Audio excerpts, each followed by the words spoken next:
Okay. Hi, everyone. For those who don't know me, for any weird reason, I'm Yannick Kushna. I'm a lawyer, researcher, and dark sky protection educator. For the Plan B project, I serve as one of the scientific coordinators. And today I will be your host for this great and hopefully very insightful event.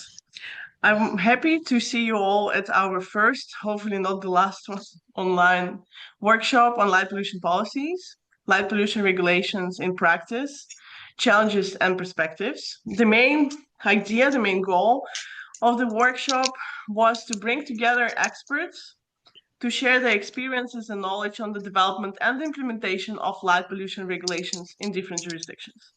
We also invited some experts from Dark Sky International and also Lighting Europe to also kind of share their insights, perspectives on light pollution control to broaden the scope of our stakeholder background here. Some very brief technical aspects. During the event, each speaker, with some exceptions, have 15 minutes, and after these 15 minutes, I would like to have room for one very small questions. As a participant, you can also use a Q&A section to address your questions. We planned two panel discussions after first speakers and then the next 5 to 6 speakers. During this panel discussions, we will be able to address more of your questions, which will be in the Q&A, or I have also some prepared questions, some tricky questions for you guys. From the technical point of view, Daniel already said it, but I will repeat. We're recording the event, so if you don't want to be on camera that much, just turn it off.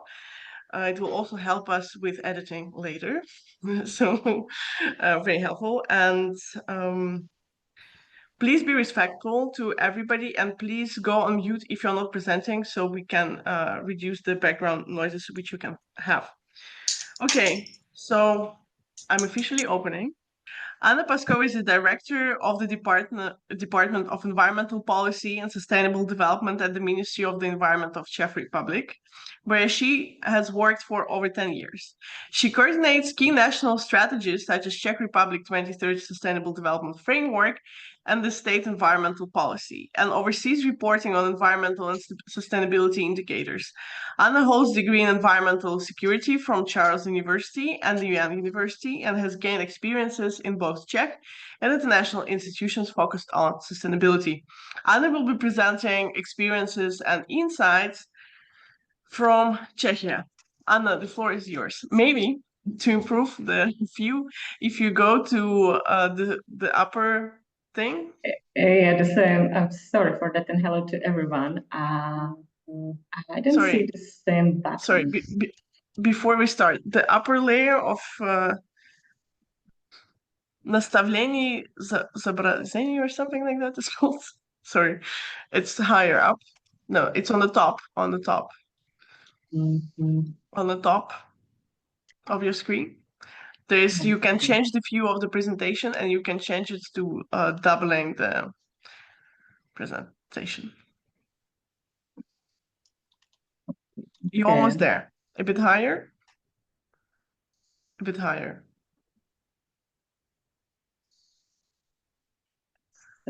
Yes, it's in the middle. Just go up and there's... I'm sorry, I do have like a full screen now. No. You have to change it because we see the presenter screen, and you have to change the way you're showing the presentation. You have to duplicate. If you have two screens, you have to duplicate the view. And you have the upper panel with 3 different options. You have to click the middle option to duplicate the screen. Or choose to share the other screen. Yeah, the only thing is that I don't have the button for the application. Yeah, and now you can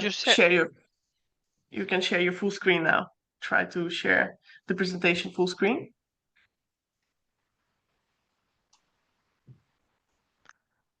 Probably when you share the screen, you can choose from which, when you share the full screen, you can choose which screen you share. Okay, I'm so sorry for not being able to probably find the right button, even though it worked. And now I just don't have the possibility to duplicate my screen. I think we can see it pretty well. You can keep it like that. I think Okay, that's fine. so Yes. sorry once again.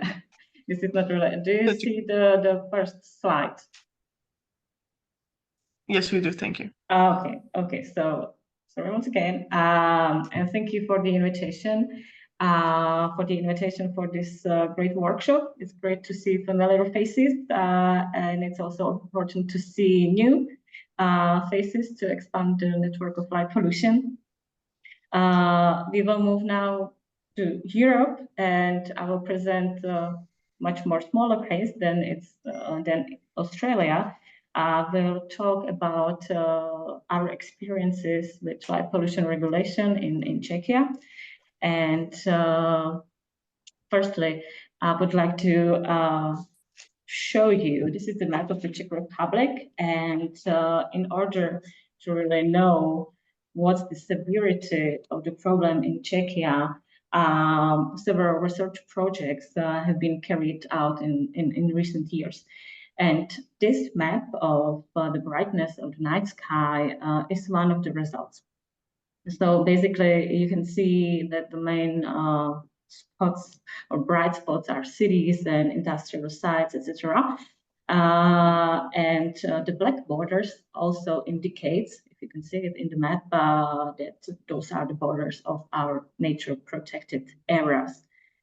Those data were collected mostly from the VIIRS satellite, and they provided us at least with information that the case since 2012, 2013 is worsening, and that we have lost the darkest areas, like 10% of dark area in the last 10 years. But saying this, we assume that the actual loss may be even greater due to the satellite insensitivity to short wavelength light below 100 nanometers, which is significantly present if new LED lighting sources. To share a little bit our experience in the Czech Republic, we have started to work on the light pollution in 2017. We have created an interministerial working group on light pollution, and we have issued a couple of awareness-raising papers towards the public, but also towards the government. Also, the same year, we were able to place a ban on uncovered lighting sources to be placed in national park. That was placed in our Act on Nature Protection. And we also, because we knew that we are providing financing for public lighting, we gave a limit within those subsidy programs to really limit the excessive blue lighting sources to limit it for 2,700, 3,000 kelvins that time. And it was like the first step and first approach we made to limit and prevent, at least to some degree, the light pollution. In 2021, we placed a specific goal within our universal state environmental policy, saying that the light pollution will be decreasing. And this is also important for further steps in order to monitor the problem and the magnificence. Also, we have launched a very important research project on light pollution and the interaction with sensitive animal species and ecosystems in Czech Republic. And recently it was concluded, and also part of it are map results that we will be also using in further implementation of regulation and monitoring. In 2022, we reached out to our European colleagues within the presidency of the EU Council, and we have gathered in Brno, issuing the Brno appeal towards European institutions to deal with the problem of light pollution. And also our friends in Spain, and also this project is one of the things that followed this European-wide coordination. The other project launched in 2022 is on research and development in the field of measurement and evaluation of artificial light in the night environment. This project will also has as a main output a functional measurement apparatus capable of quantifying artificial light at night, generally in any outdoor environment, and thus it will provide objective indicators for both visual and non-visual areas with the aim of use it also in other related fields of research. In 2003, we have issued a new technical standard, which I'll be talking about more in following slides. Also, we have looked at our environmental impact assessment, and Cesar has been already talking about it, to use it as an instrument to prevent the light pollution. Also, we were able to limit the subsidy to greenhouses with the Ministry of Agriculture. So in that order, no greenhouses without shading or cover would be financially benefiting from the subsidy. Another research project that started in 2023 was a research project on architectural lighting, which is also one of significant sources of light at night. And at the end, the outcome will be a guideline how to approach sensitive and quality architectural illumination. And also we would like to validate our zoning classification of night zones within the technical standard. In 2024, this is the year where like the new regulation also came into force. We were trying to work on prevention within our Building Act, which became effective on 1st January 2024, and which included also within the requirements for health and environmental protection, also light as one of the pollutants explicitly. Another important thing that we launched within the cooperation was informal working group on light pollution within our colleagues from the European Union, and also important project within EU network on environment monitoring and enforcement was launched, and it's called Reduction Light Pollution Evaluation RELIPO. A decree following the Construction Act was also released that year, and I will be talking about it later. Currently, this year, we are trying to update our Nature Protection Act with light pollution clause. Also, we are preparing new subsidy scheme for outdoor public lighting, and also another webinar, international webinar in the autumn to be able to share new updates and raise awareness. So now quickly about the technical standard. The technical standard the purpose is to limit the undesirable effects of outdoor lighting. The subject of the standard is permanent outdoor electrical lighting, and those application areas are roadways, outdoor workplaces, outdoor sports facilities, architectural lighting, and advertising lighting. When it comes to residential and family recreation, it's only recommended. And this is what is really important, and what we are working with is the zones of light environment. From zone 0, which means very dark, and I would like to say that we were, of course, inspired by the CIE zones, but we took them and specifically for our area. So the very dark zones means that those are the protected regions as defined by the standard national parks. They are buffer zones, protected landscape areas, dark sky reserves. Then we have Z1 dark areas. Then we move to cities from small villages up to Z4, the high right zones, which meanings like, for example, capital cities and significant centers of the city.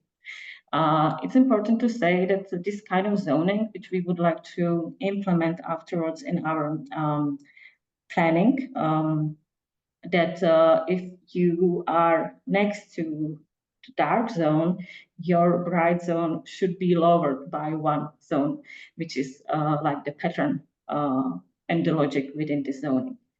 Also, the most important for us in 2023 was the correlated color temperature, saying that the upper limit is for the darker zones 2,200 kelvins and 3,000 for most application areas within the cities.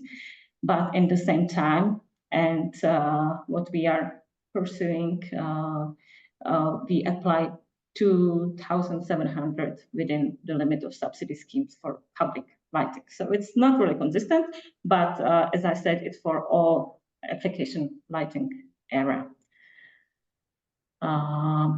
Now, when we look closer to our decree on the construction requirements, as I said, we do have light pollution as part of it, and we refer our standards within it.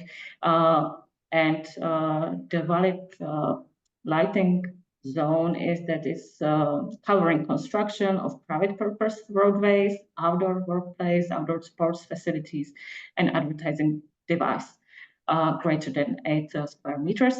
And all those projects going through construction permitting should fulfill the technical norm. When it comes to big infrastructure projects, it's covered by the environmental impact assessment, or when it comes to road lighting and highways, the norm and the standards are vested within like internal methodology of Directorate of Roads and railways. So, and now what's happening currently, as I said, we are updating our Nature and Landscape Protection Act, embedding explicitly protection of species against adverse effect of outdoor lighting. This is the English translation. It's not the legal translation, just to be clear. It's English translation of our proposal. The draft of this act is still in the parliament. It passed the second hearing, so we hope it will stay there, and that we will probably talk tomorrow next year about how we implement it. We are talking about when using the outdoor lighting, we are also referring the norm, even though not explicitly. Within the comments procedure, we ended up with two specific cases when it's not applicable.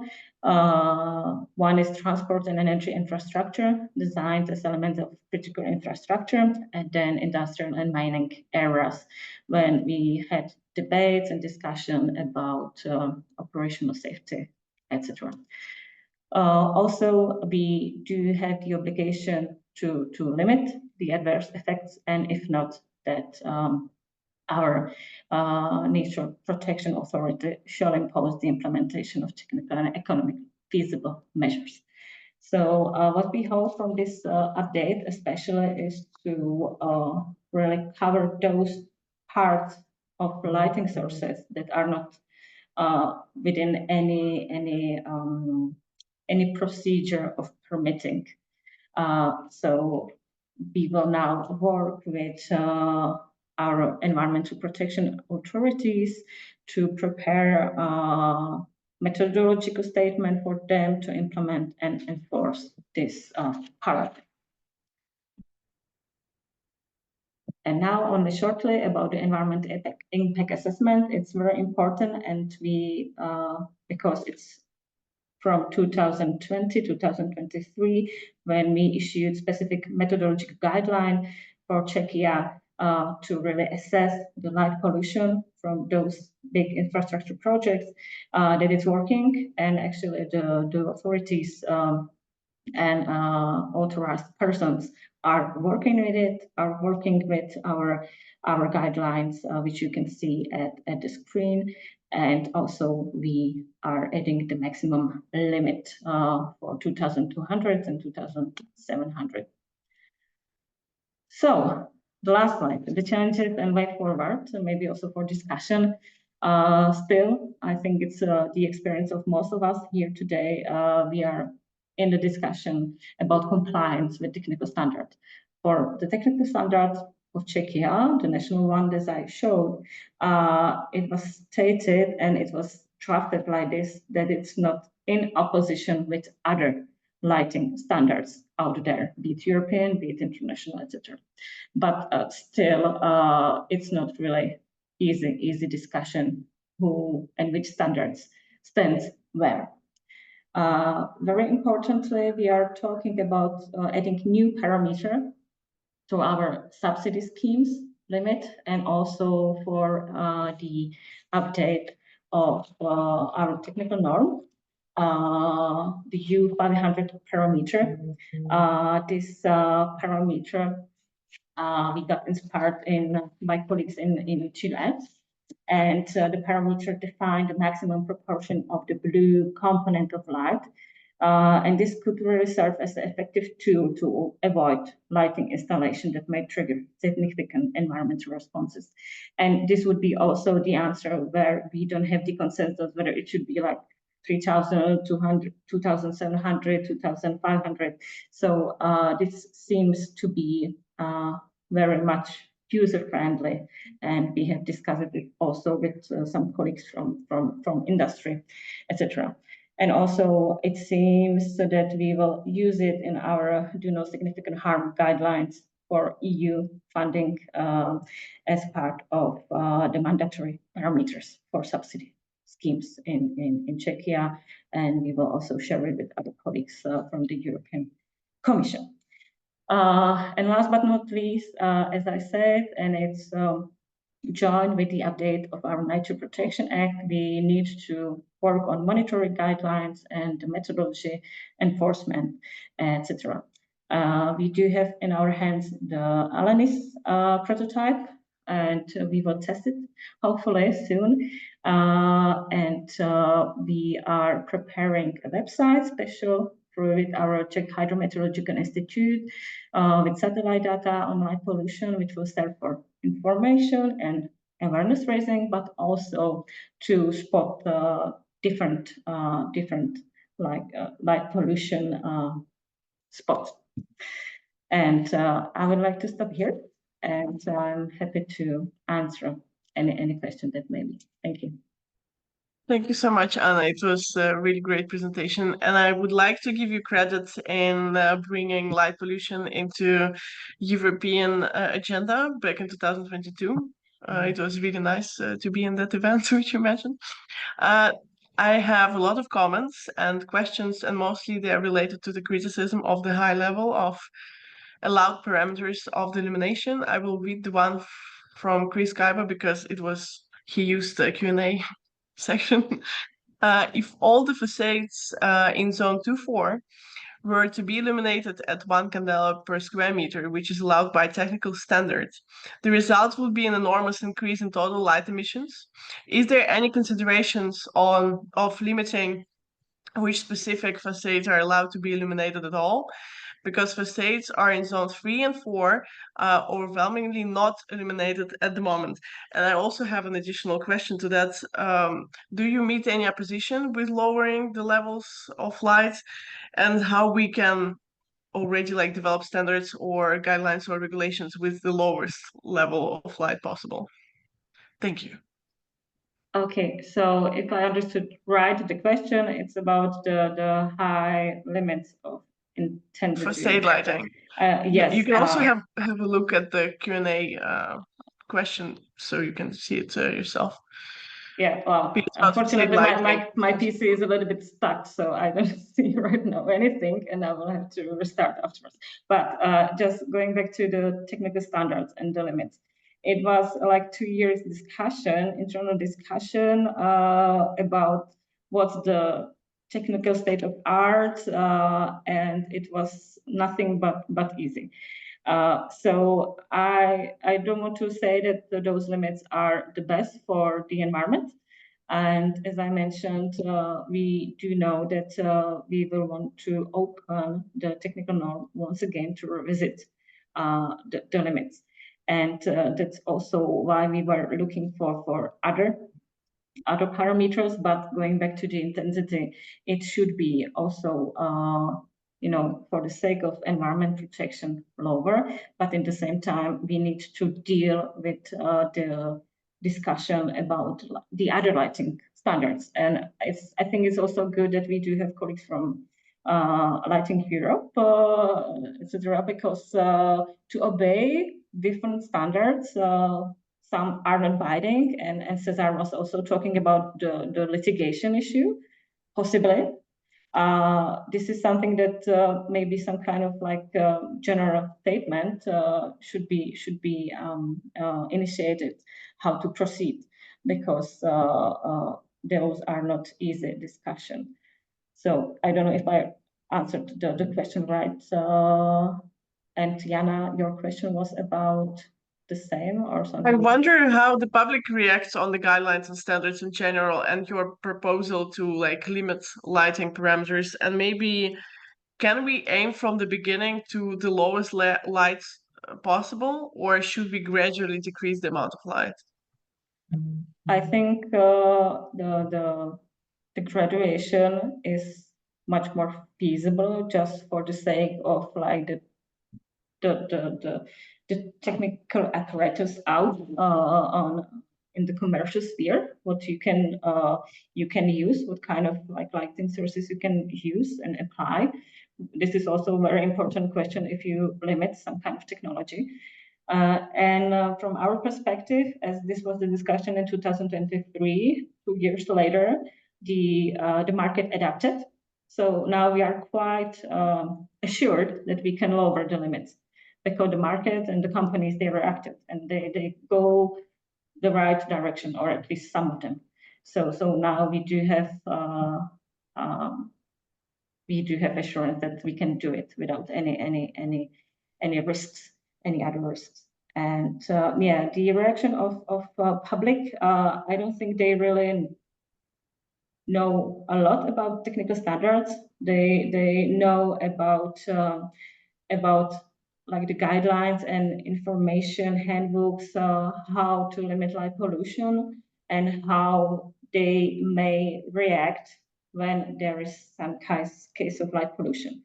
But it's a pity that we don't have like a specific legislation that would be ready for a citizen to use when they are experiencing obtrusive light or light pollution in their neighborhood.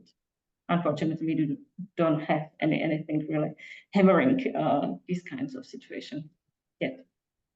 Okay, thank you so much. We're running out of time, but I will just read one more comment from David in the chat. The whole zoning concept is based on the idea of protecting wildlife, but we also need to protect human health and lives. Light pollution kills more than 1,000 people in and around Czechia.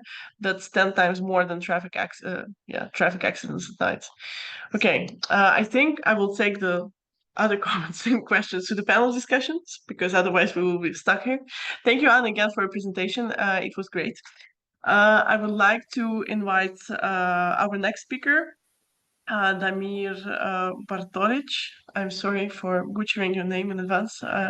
Damir graduated from the Faculty of Science in Zagreb, Department of Biology, employed at the Ministry of the Environmental Protection and Green Transition, participated in the development of legislative framework on protection from light pollution, and is currently employed at the Directorate for Climate Transition, where he carries out activities related to the implementation of measures to reduce air, soil, and light pollution. Damir will be sharing experiences from Croatia, as you all know, the first country in the EU which adopted a separate light pollution law. Damir, the floor is yours. Thank you. Thank you. Just let me allow me to turn on the presentation. Is it okay? You can see it? It works. Perfect. Yeah. So Can good you just afternoon. hide the sharing thing? Because Yep. yeah. This one. No, you Okay. clicked stop sharing. Good afternoon, everybody. Thank Sorry, you, Jan, for you have to introduction. sorry, Yeah. sorry. You have to reshare it again because you by accident click stop sharing instead of hiding. Sorry. I'm very sorry. Sorry. Yeah. Thanks. It's okay. Okay. Thank you. Let's try one more time. Share screen. Okay. Hide. Good. Perfect. Perfect. Okay. Thank you, everybody. Good afternoon. Thank you for an introduction. Thank you for allowing us to be a part of this workshop. You might have already met me in some of the other workshops, but big shout to our colleagues in Czech Republic. We appreciate you being the driving force in the region when it comes to light pollution mitigation. Let's start with the Croatian challenges and perspectives in drafting and adopting legislation regarding to mitigation of light pollution. So the main reason for more contemporary drafting of the law was to create a framework in which it would be possible to set expectations, introduce some level of order, and create a framework for sanctioning improperly constructed lighting, which was caused by certain individual projects. This led to regular complaints from our citizens and non-governmental organizations because the previous law was unable to enforce sanctioning of improperly constructed illumination. With this in mind, there were several goals that were meant to be achieved with the legislation: to protect the environment, biodiversity, and nature, to preserve eco-stability, to rationally use energy and resources, to contribute to the concepts of sustainable development. And by protecting all these key notes, we are indirectly or directly also protecting the health and lifespan of our citizens. The legislation itself is too comprehensive to get into details within 15 minutes of this workshop, so let's try to summarize it a little bit. Croatia has designed, adopted, and enforced law on protection from light pollution in 2014, actually in April 2014. The act is accompanied by 3 ordinances. They define legal provisions in more detail. The legislation itself recognizes so-called outdoor lighting operator. This means that any company, legal or physical person, is impacted by the provisions of the legislation. So pretty much the legislation is applied to every single citizen and company in the Croatia. No guidelines except for nocturnal mammals is available in Croatia, and the legislation only deals with stationary illumination. This is the schematics. So we have the law on top, and you have 3 ordinances that come from it. It's good to note that the first ordinance on lighting zones deals with zoning. Ordinance on content and format deals with the plans and action plans, and the ordinance on measurement is aimed at companies that are accredited and are measuring illumination parameters. Okay, so one more thing to say is that ordinances were adopted and implemented in March 2023. And with that date, the deadlines for local government units has started to run. They need to adopt and develop illumination, lighting, and or illumination plans. Moving on. The legislation also recognizes legally compliant illumination. In urban areas, that means that CCT of each lamp should be 3000 Kelvin or lower. Upward light output ratio should be close to 0. And G index, which deals with the amount of blue light, is set to above 1.5. This was a compromise about the G index because of the green public procurement guidelines. We were not really looking into adopting the G index in our legislation, but it had to be compromised with certain stakeholders within our working group. When it comes to protected areas such as national parks, nature parks, and so on, these requirements are much stricter when it comes to artificial outdoor illumination. And the CCT is 2200 kelvins or lower. Upward light output ratio is not allowed to be more than 0%, and G index is a little bit stricter, has to be above 2. Moving on, ordinance on lighting zones, permitted lighting values and methods for managing lighting systems defines zones and their parameters. It defines requirements and provisions for each zone. Each respective zone has different illumination restrictions and provisions. And they're recognized in the most common fields that we have recognized within the working group, such as parking illumination, pedestrian crossings, decorative illumination, sport events, vertical luminance on building openings, billboards, advertising media screens, and so on and so forth. So in short, for each of the zone, there are different illumination values that are prescribed through the ordinance. Moving on. Ordinance on the content, format, and drafting of the lighting plan and action plan for the construction and or reconstruction of outdoor lighting. This ordinance sets guidelines for drafting and adoption of illumination plans, actually lighting plans. They have to be made by municipalities and the cities for their respective area, their administrative jurisdiction areas. Plans shall be compatible with the Geospatial Information System, GIS, and they are submitted in physical and digital forms to the ministry upon their adoption. The same goes for the action plans for the construction or reconstruction of outdoor illumination. So pretty much this ordinance stipulates that the municipalities and the cities are obligated to produce 2 acts. One is the lighting plan and the other one is the action plan. They are both intertwined and they're closely related to spatial planning. So the municipality has the liberty to decide in which way they will use their own space, and according to the use of the space, there is zoning, and according to the zoning, there are restrictions in the amount of electromagnetic radiation that comes from the light source. Moving on. So over here, it was too comprehensive to include in this presentation any of our lighting plans. I will give you an example of our city Petrinja. City Petrinja has made the lighting plan. That is, if you can see it here, it's GIS compatible. It has layers. And you can see each individual lighting illumination zone, lighting zone has a different kind of predetermined shading. And also every lighting plan shall have a lighting zone coverage balance, which you can see on this side. So you have the pie chart, and you can see how each of the lighting zone is present within the jurisdiction area of the city of Petrinja. Okay, so when you have the illumination plan, lighting plan, you can also produce another act, which is called the action plan for construction and or reconstruction of the outer light. Pretty much it's a more simpler type of act and is closely related to the zoning in the area in case that the existing illumination, outdoor illumination, is not compliant with the restrictions that come with the zone they're found in.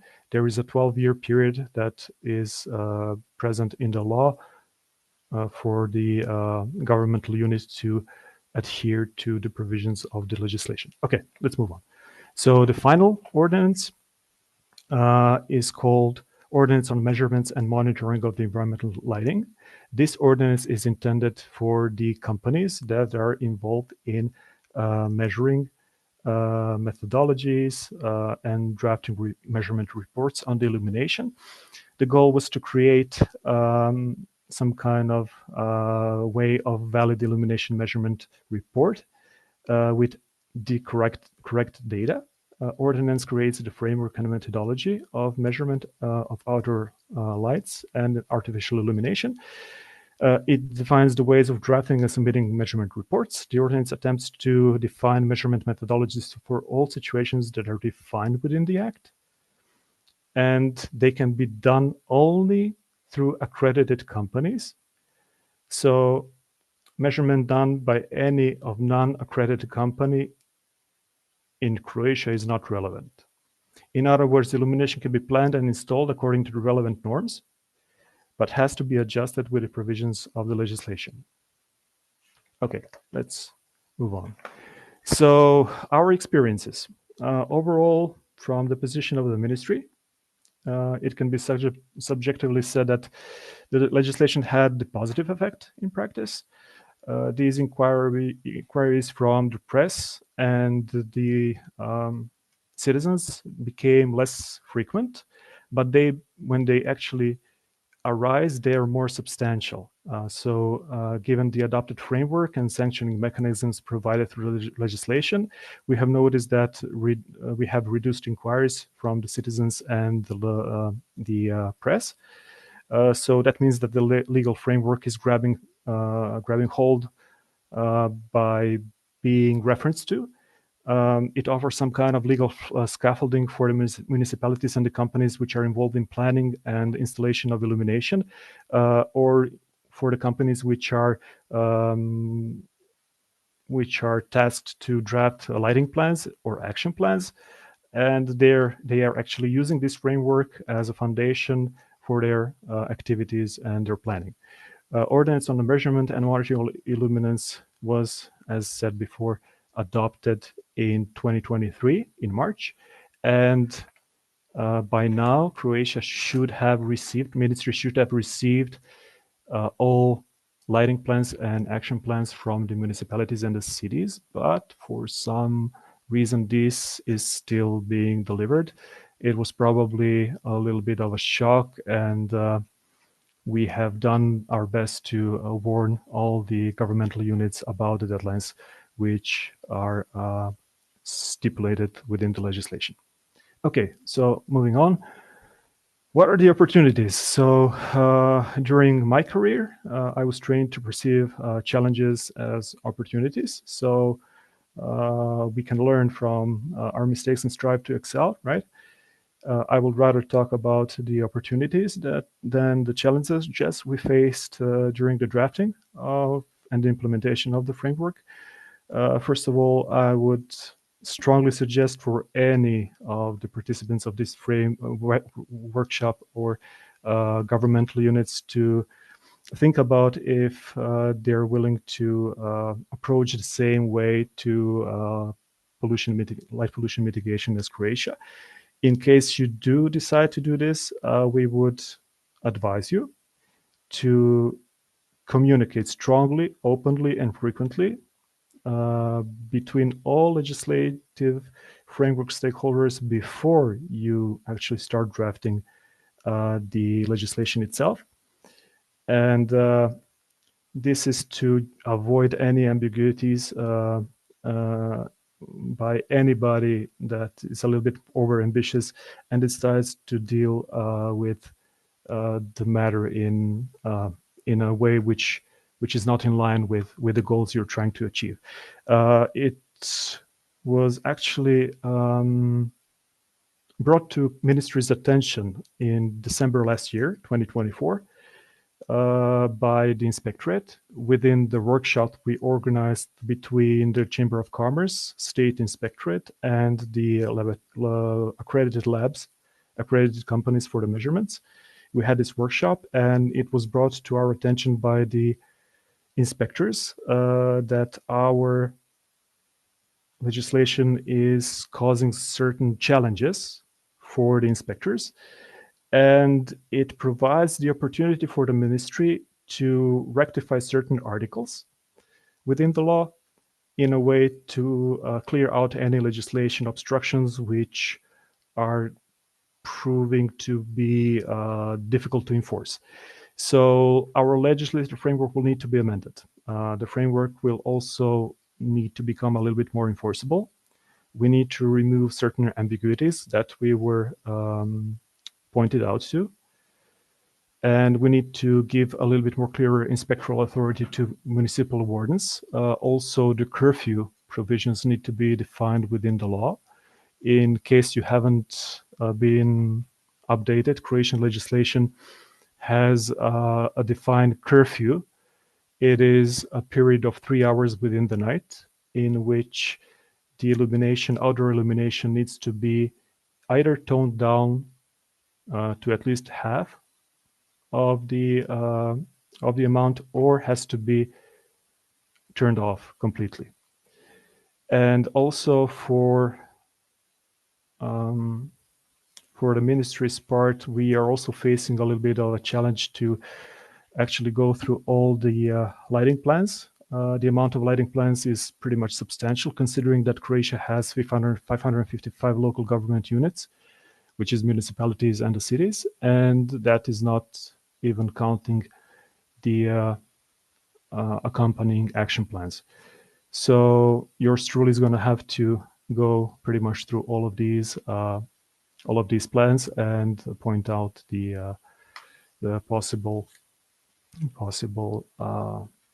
errors and needs to rectify each and every individual plan. So what are our perspectives? All the perspectives that are related to the above mentioned legislation, legal framework, actually does not necessarily need to be a part of it, because previously mentioned lighting plans are actually part of attempts for our country to go full digital, for the Croatian administration to go as much digital as possible. Since the municipalities are required to use the data in GIS, the data is also paid by the taxpayers. That means that data is open source and available for everybody to use freely. This, of course, is handled usually by the Institute for Environmental and Nature Protection within the ministry. And given substantial amount of ambition, time, funds, and certain young people that might come in right place at the right time, it will be possible to lay down numerous outcomes with bright ideas. However, at this moment, we are simply trying to actually have all the plans and action plans delivered, so we can create an interactive database with relevant data. This could later be used to correlate the data with satellite and to see if the action plans are actually in correlation with the real time and real situation in the field and possible correction in the future. So we need to create a database. We need to allow database to be publicly accessed for free. This will prove a good foundation for the correlation and analysis in the future. This also would enable verification and transparency of the whole action plans which are being submitted, and also will allow us to correct and better plan the illumination in the future, and also will allow us to grow in complexity in the future. There were certain projects which have not gone through, so to say, in Croatia. They were pretty much tied in with citizen science initiatives, and this allowed certain sensors to be placed on the illumination poles, lighting posts. And since Croatia stipulates through its ordinance that the newer types of lamps should be IoT ready and should work within the city smart concepts, This allows bidirectional exchange of data, so there is a possibility for the entire network to grow in complexity in the future. Okay, I'll stop here. Thank you very much for your attention, and it will be my honor to answer any of your questions that you might have now. Thanks. Thank you, Damir. Thank you for the presentation. It was very interesting and very detailed. I may say you're very popular, and there are a lot of questions and a lot of technical questions. I will not be able to address all. Please be gentle. Be gentle. Yeah, they're not very gentle sometimes. But anyway, I don't have. We're running late, like 20 minutes late, and I will not be able to address all of them. But I just wanted to read one of the comments, and then maybe you can look at the Q&A to answer the questions related to Croatia as well. So Boris it's saying and asking at the same time, limits and bans imposed by Croatian law are in many cases not respected at all.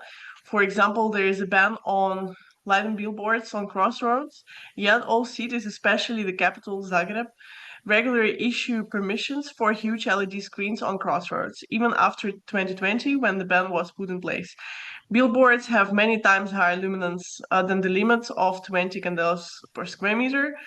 Also, the lighting projects often have plans to put 3 to 5 times higher intensity than even the road lighting standards require. All reports of irregularities are ignored. How can we protect the environment if the law is not being respected and no sanctions are issued? I appreciate not a very long answer. Thank you. Absolutely right. Without any, it's really not possible to say anything against the comment. We have issues. The provisions of the law are not respected in some cases, but you see, ministry is a body that actually drafts the legislation. We are having communication with the inspectorate and the municipal wards. They're dealing with a shortage of people, and the amount of certain billboards in capital cities, in the crossroads, is just substantial, and it's very vague area to deal with. The problems that the legislation has is it defines the area of the crossroads, but in reality, when you come to local government units and you tell them that the illuminated billboards are not supposed to be within the area of the crossroads, they ask a very legitimate question: is what do you consider to be area of the crossroad? Is it 100 meters? Is it 200 meters? Is it a radius? So this is one of the things that kind of slipped through in the legislation and should be addressed in the future. Thank you. I think we will take some of the comments and the discussion to the panel. So Okay. thank you, Damir, for your presentation, and please stay for the panel discussion.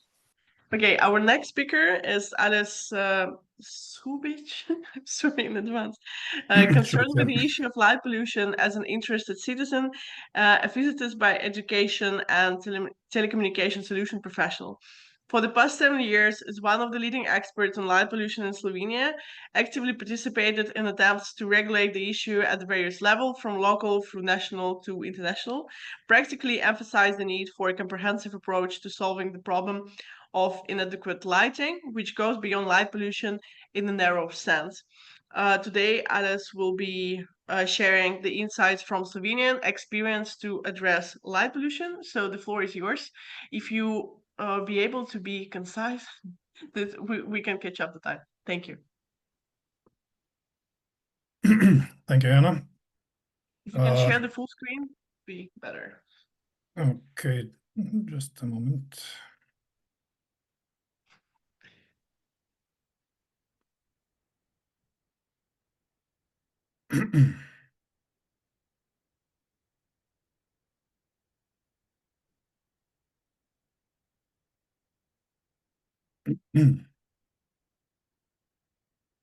Sorry.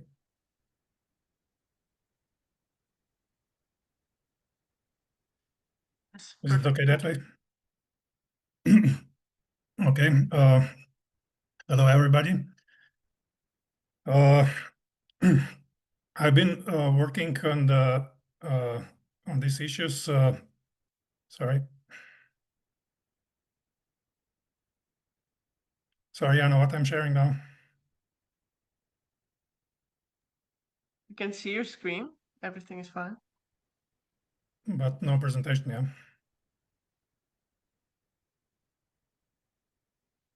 You can see your presentation. So. Okay. Mhm. I've been working on these issues for the let's say past 7 years quite intensively, and I was trying to focus on very concrete sources of the problem and on the very concrete solutions.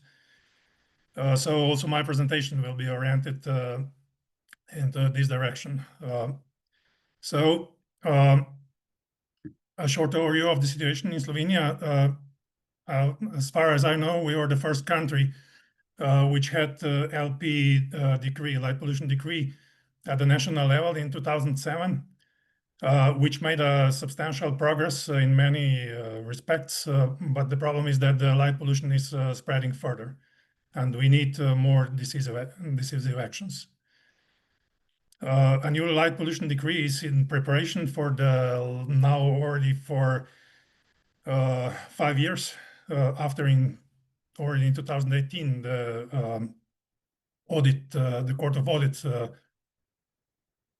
issued an opinion that the light pollution is not under control, and we are approaching a new decree where I see a problem that the light pollution experts should be, by my opinion, more directly involved as we are involved in this occasion.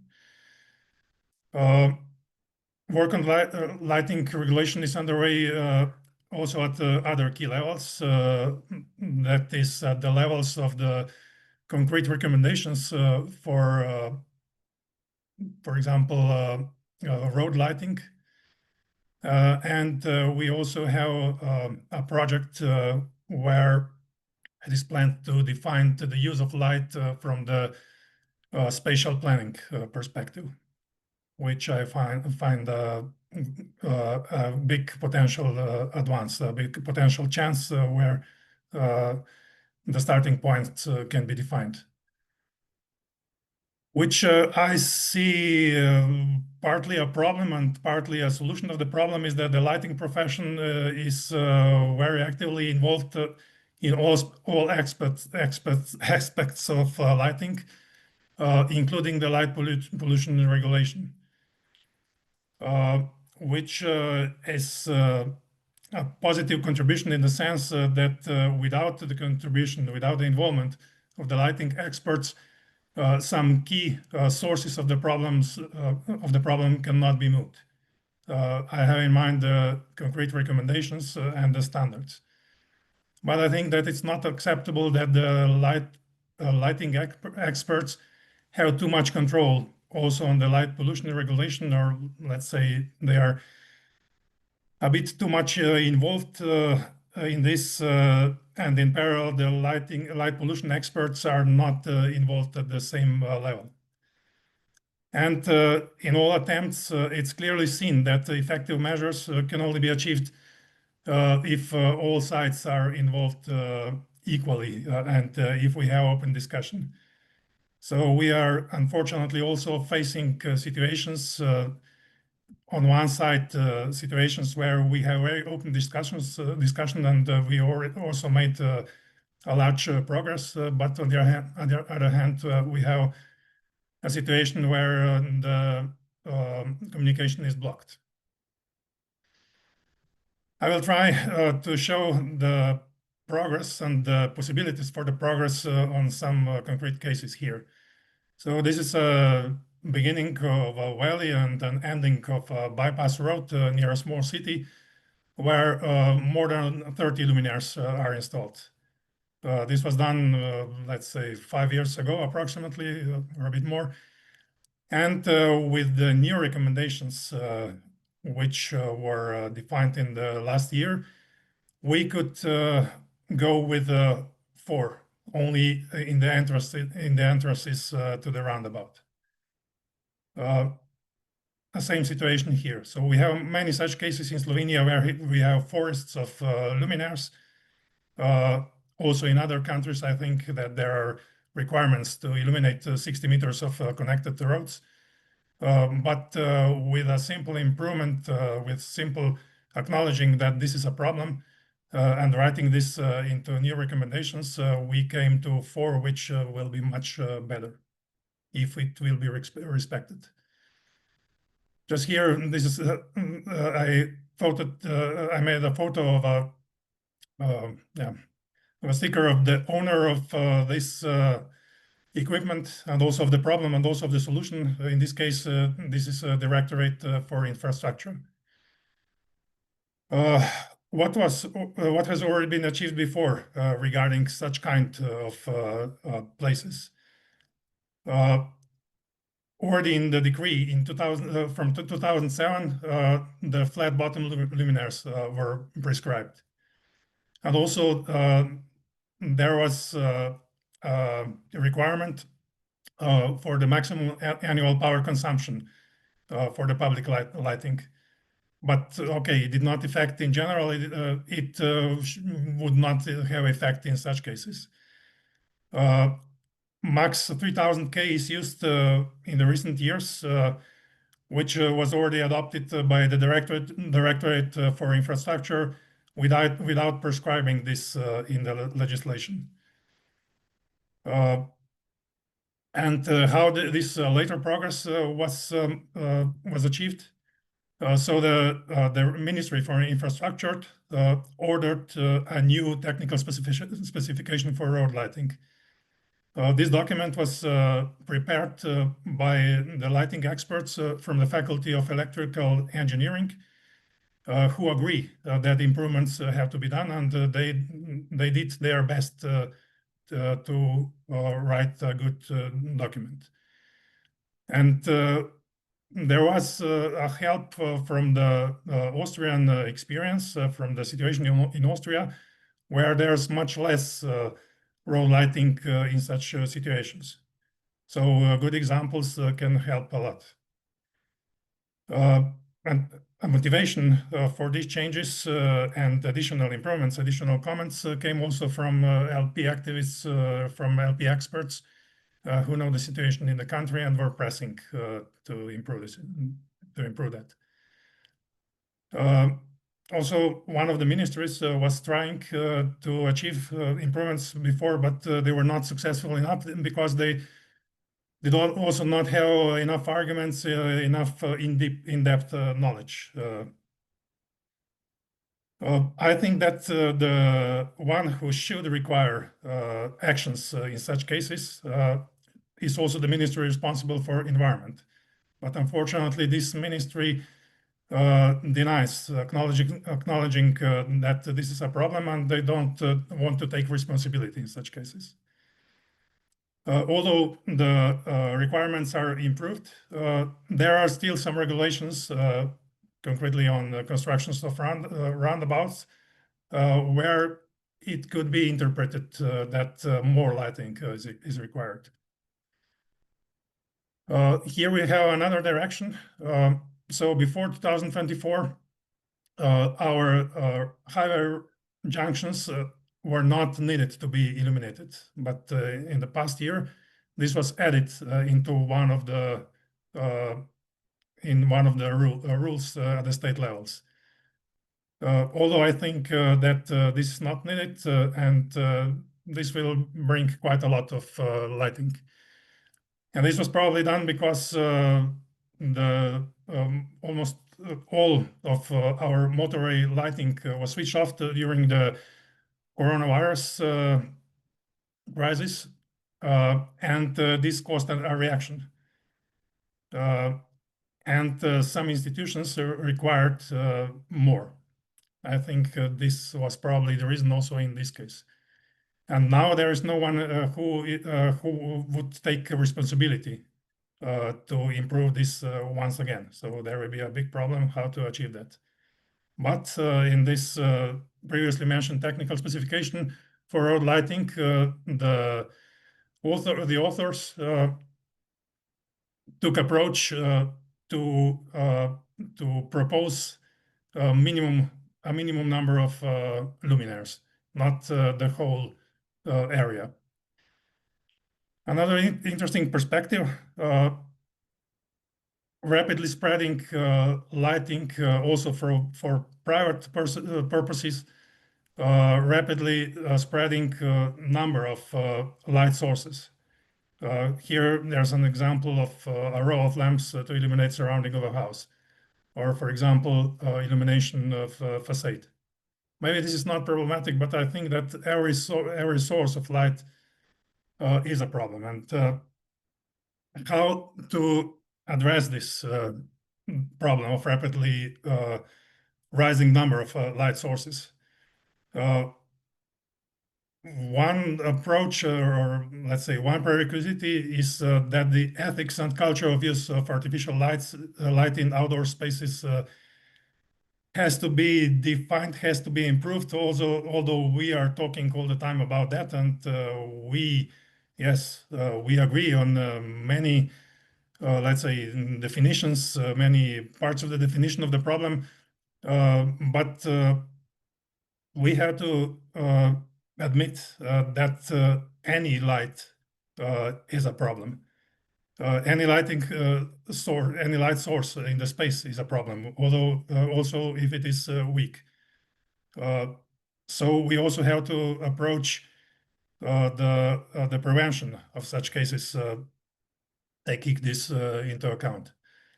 And what we can do here is also the education of the public, which should be aware that too much light is a problem. Of course, we are doing that all the time, but I think we are not doing it enough, at least here in Slovenia, at least not in an organized manner.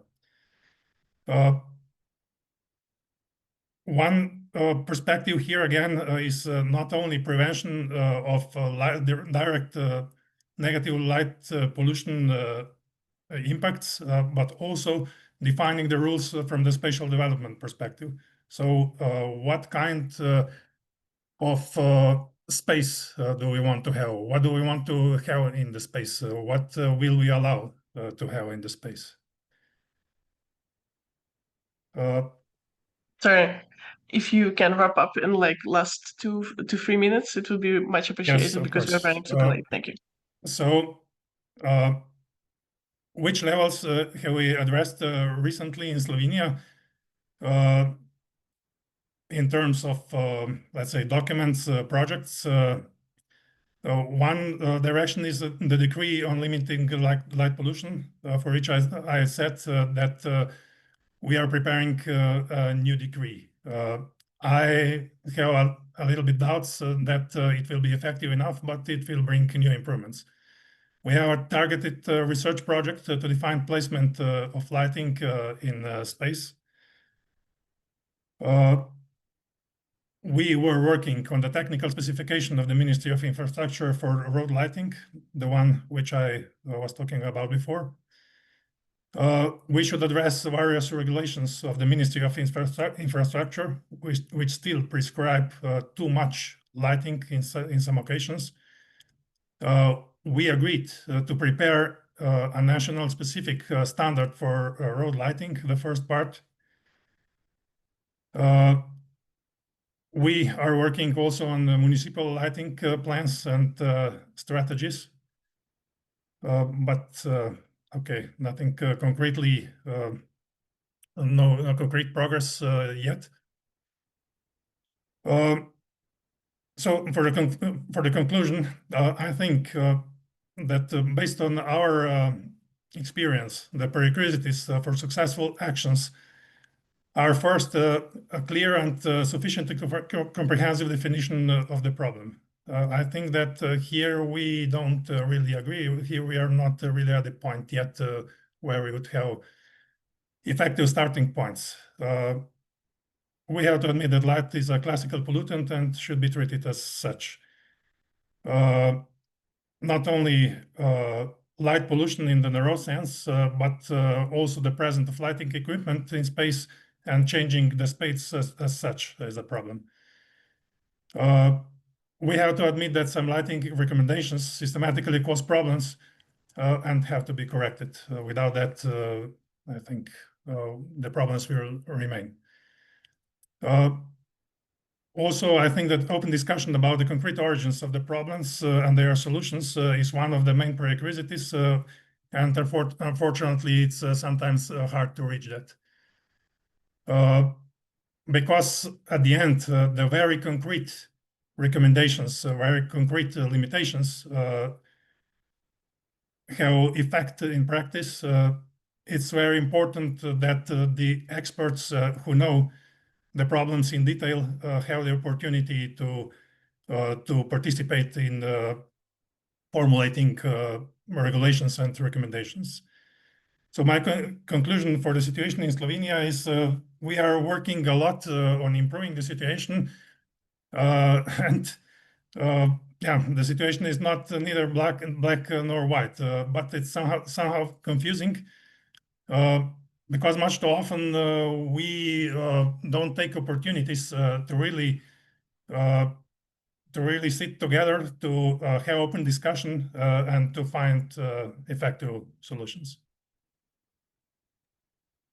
Thank you so much. That would be from my side.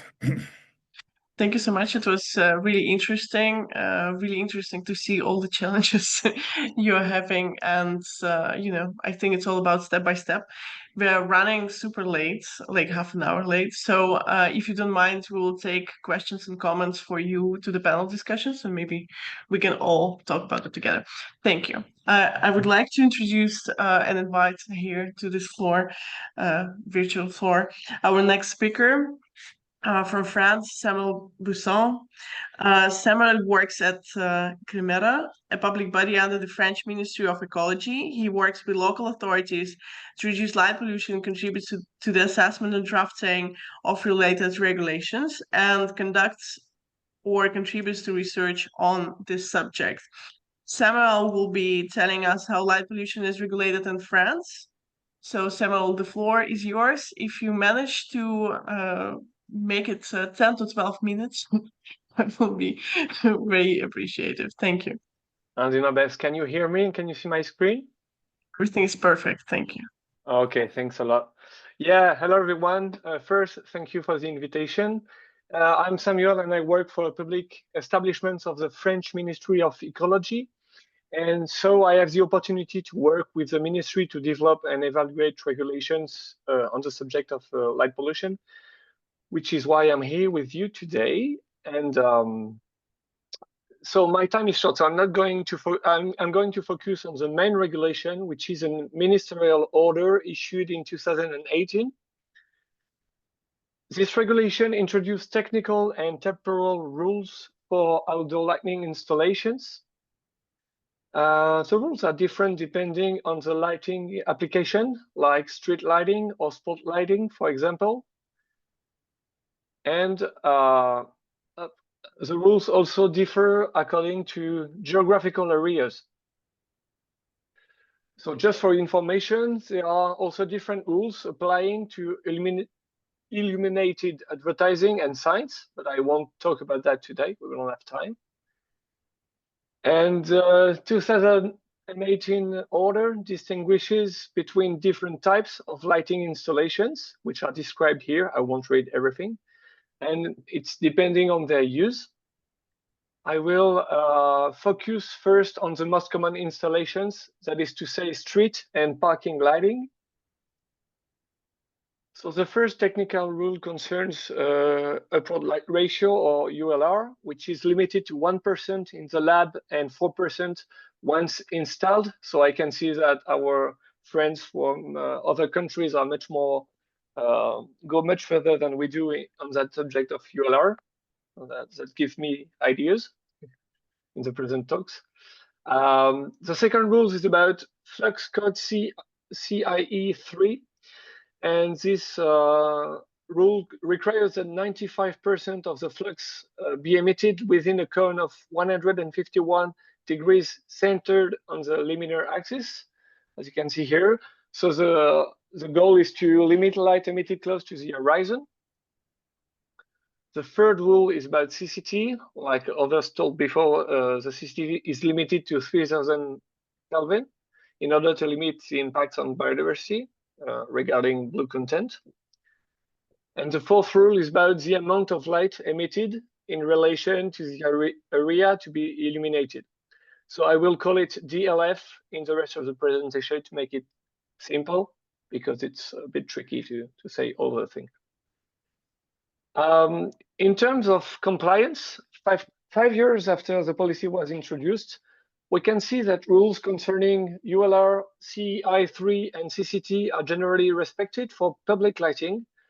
And this is so essentially because the equipment on the market complies with this criteria.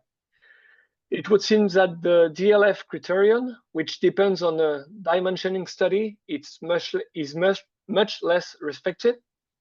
And I also wanted to raise the subject of public lighting extinction or turn off of the light, which has grown massively in recent years in France. It's not compulsory, but many municipalities have decided to do so because of the rising cost of energy following the war in Ukraine.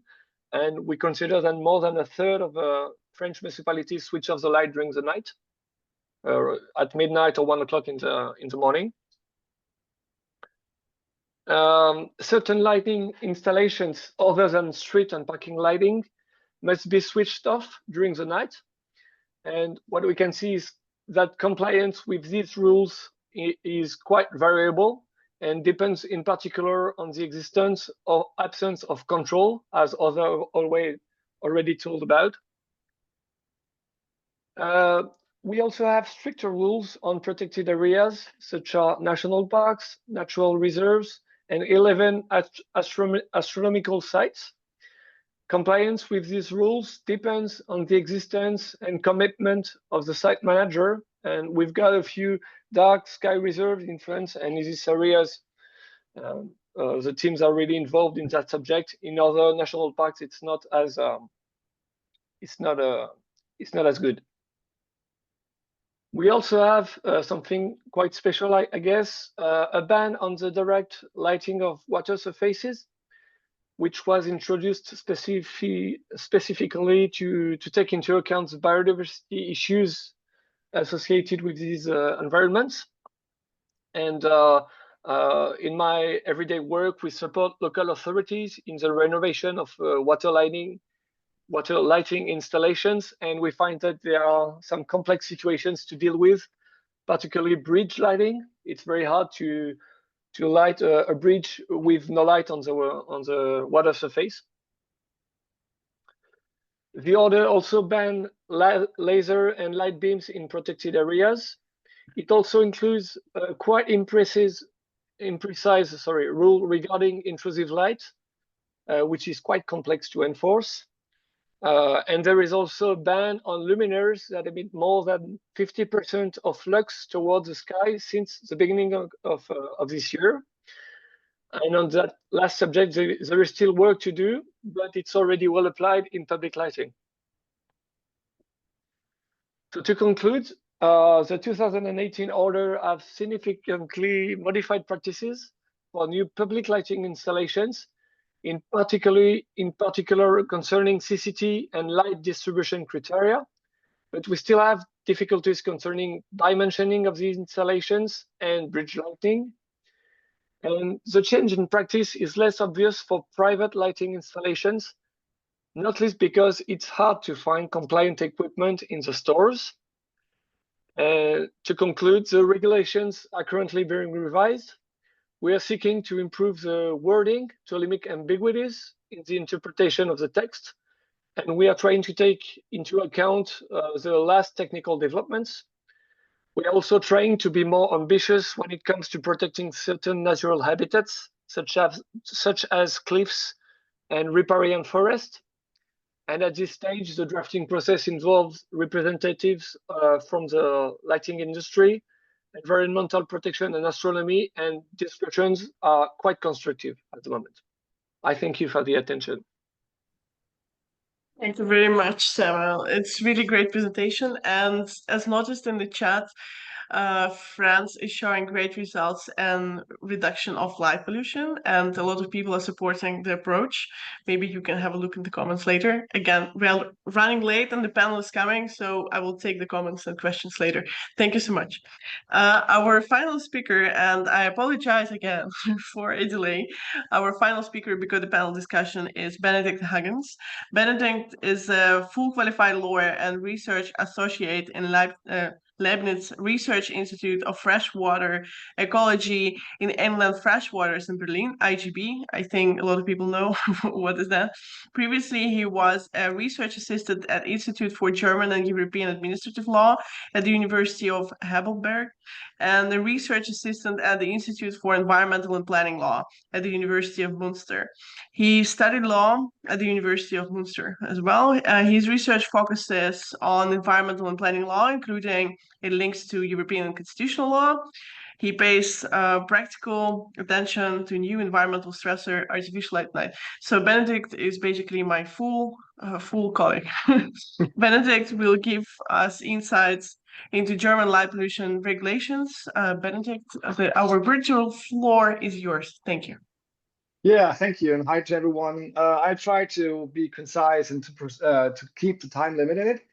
And yeah, thank you for the introduction. So today I'd like to give you a short overview of what is happening in Germany. And in Germany, there are regulations that are applicable, but there is a new, more precise and specific tailored to light pollution forthcoming. That's what we are working on. So what I will do, I will give you a short overview and then give you ideas of how to approach it, less the definite limits that we are suggesting to the ministry, but more of the approach itself. So Germany has different environmental interesting or laws that concern the environment, and several protections regimes apply to either the light emissions itself or the impact that the light emission then causes. All these regulations are confronted with the same issue, and that is the extent that the artificial light has a harmful effect is always in question in each instance. And so you would need to prove or show it, or at least understand it to regulate it in detail or in a specific instance. To give you an example, so in the European-wide network of the Habitats Directive, there are strictly protected areas. And for all, this is in all member states, you cannot cause a significant adverse effect on those areas, the natural habitat areas. And you would then need to show that there is a significant adverse effect on the particular site. And that requires expertise, and that is not evenly distributed through Germany and other member states, and also it's complicated, as we all know. So that's why, in at least my opinion, most of the existing laws fail to be effective. And that's why we see different approaches to new legislation as we have been presented here and what we discuss now for Germany. There has been passed a law in the nature conservation law in Germany that specifically is tailored to light emissions and artificial light at night, but it is not in effect because it needs a regulation underneath it. And you can see it that their requirement is that wild species are protected, all wild species, and the extent of that protection is then prescribed in a regulation. That regulation also administers the requirement of retrofitting and converting unsustainable artificial light at night to a more sustainable one. What the regulation is still missing. The change in law has been passed in 2021, but so far the ministry has not passed the regulation itself.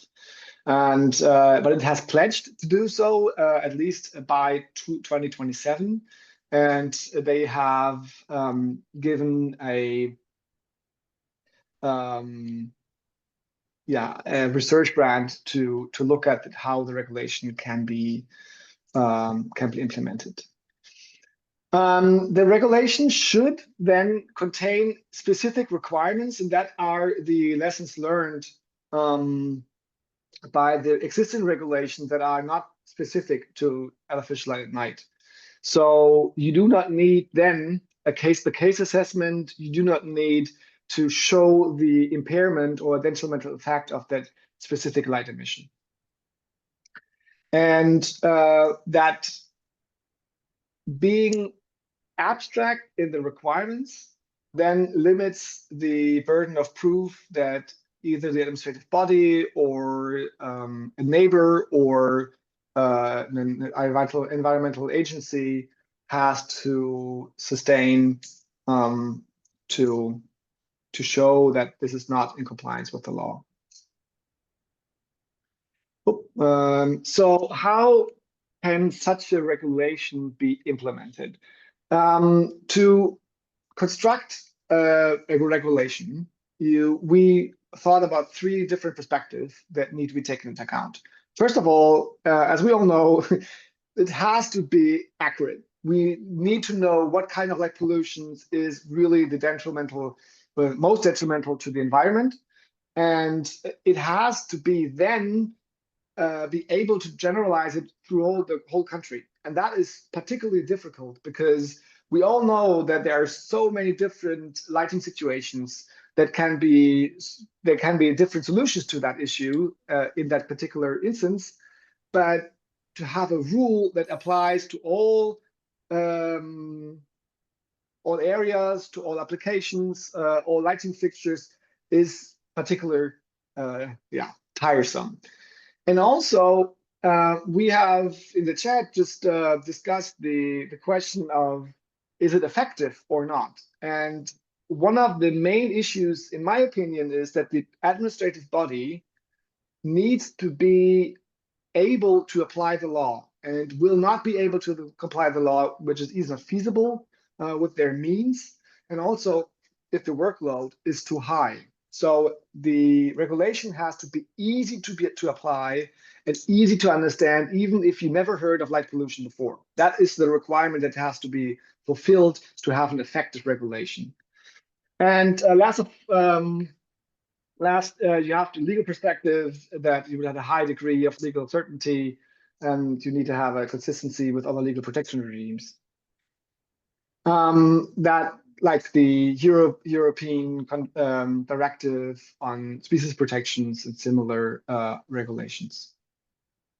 So how can we achieve this? First of all, I believe that you would need to have limit values, because limit values are far easier to measure, and also they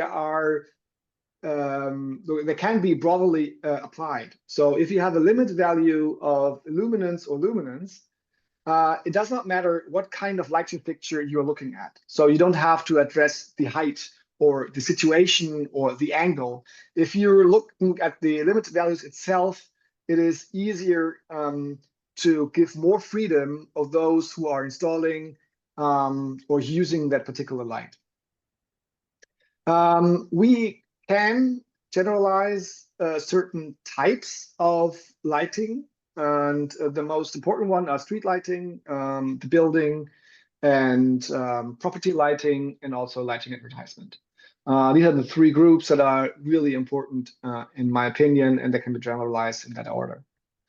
And as others have presented before me, you need a differentiated approach, need a framework that allows to solve the issue of human usage needs of artificial light at night, and also the protection for the environment and as well as humans. I acknowledge this, but the regulation is a nature conservation law, so that's why I'm looking more on the nature conservation issue than on human health. And this regime, this kind of framework to protect and to use at the same time needs to be spatially and temporally differentiated. And hence, you would need different need a spatial design to look at where is lighting used and where is the protection. And before me, there were several ideas to bring the zoning of E0 to E4. And I argue that that will not work. There are several issues with that kind of zoning system. First, it's a new zoning system and administrative bodies do not know this. And that is, again, a problem because if you never heard about light emissions, you will not know about these kind of zoning system. And also the zoning system that from E0 to E4 would typically change if you're building lighting infrastructure. And so your protection that you are thinking of will change in the instance you want to apply it, which causes a detrimental effect to your protection ideas. And also, we have to acknowledge that biodiversity is within the urban areas. So outdoor areas that are agricultural used often have lower biodiversity than certain areas in urban. So what we did then is we built our own spatial design and categories from 1 to 6, and 6 is the most protected, and 0 is the least protected area. And we did not build a new one, but we used all the known zones and areas that are frequently used within the administrative law in Germany and Europe, and then allocated them to the different protection categories. And so we have in 6, we have a strict protection system with the most important protective areas like the national parks and so forth. And we have the urban areas in the middle where mostly people live. And we have the commercial concentration areas in zone 1 and partly in zone 2. And then we give limit values, how much light can be emitted. And the question now is how you measure it and where is the cutoff, where is the limit value applied. And I will not bring you the text itself, but I will just bring you an AI picture.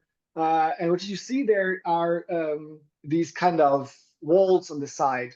And our idea is that like 1, 2, or 3 meters up, aside from the road or the property building, you put like a wall where you have a matrix where you can measure the light emission, and you cannot have a higher light emission in any point of that wall. And this wall you can implement in your lighting design programs, and you can calculate it before you build it. And that is also a very important part of how you can be more effective. Because if you can implement it into your planning tools, you can change the way light is applied before it's built. So you don't have to redirect it. And I think that's a very important step. So you think of this kind of wall, you put it into your planning system, you cannot exceed the lighting limits, and then you have both things combined. You limit the values itself, but also you force people to shield more and bring the lighting more down to the surface area. So that was a quick run through, 40 minutes. So we have several protection regimes that are in principle applicable, but the new regulation needs to be precise and specific in its requirements, and needs to both be accurate, but also generalizability needs to be high to be effective in that regard. And we need a specially design that is applicable. So thank you very much for listening, and I'm looking forward to questions. Thank you so much. Your presentation was also well received in the comment section. Thank you for your presentation. I think we should start the panel discussion, and I will take some questions which were asked for the panelists here. Again, thank you very much for being here. I'm apologizing for 20-minute delay, but it can always happen. Anyway, so I don't know, I prepared my own questions. We also have a lot of questions in the chat, but if you have now questions to the panelists, please also feel free to drop them in the Q&A section, because I cannot keep an eye on the chat all the time. It's going too fast. So I will start maybe with a question from Anna to Cesar. Is it not common in your country that biologists, ecologists, and technicians are connecting? In our country, which I don't know actually which country Anna is coming from, we have a subject in schools where technology and environment have been connected. People learn with use of technology to solve problems, however, being careful that the solving will not cause a new environmental problem or place it somewhere else. So basically the question, do you have connected stakeholders yet?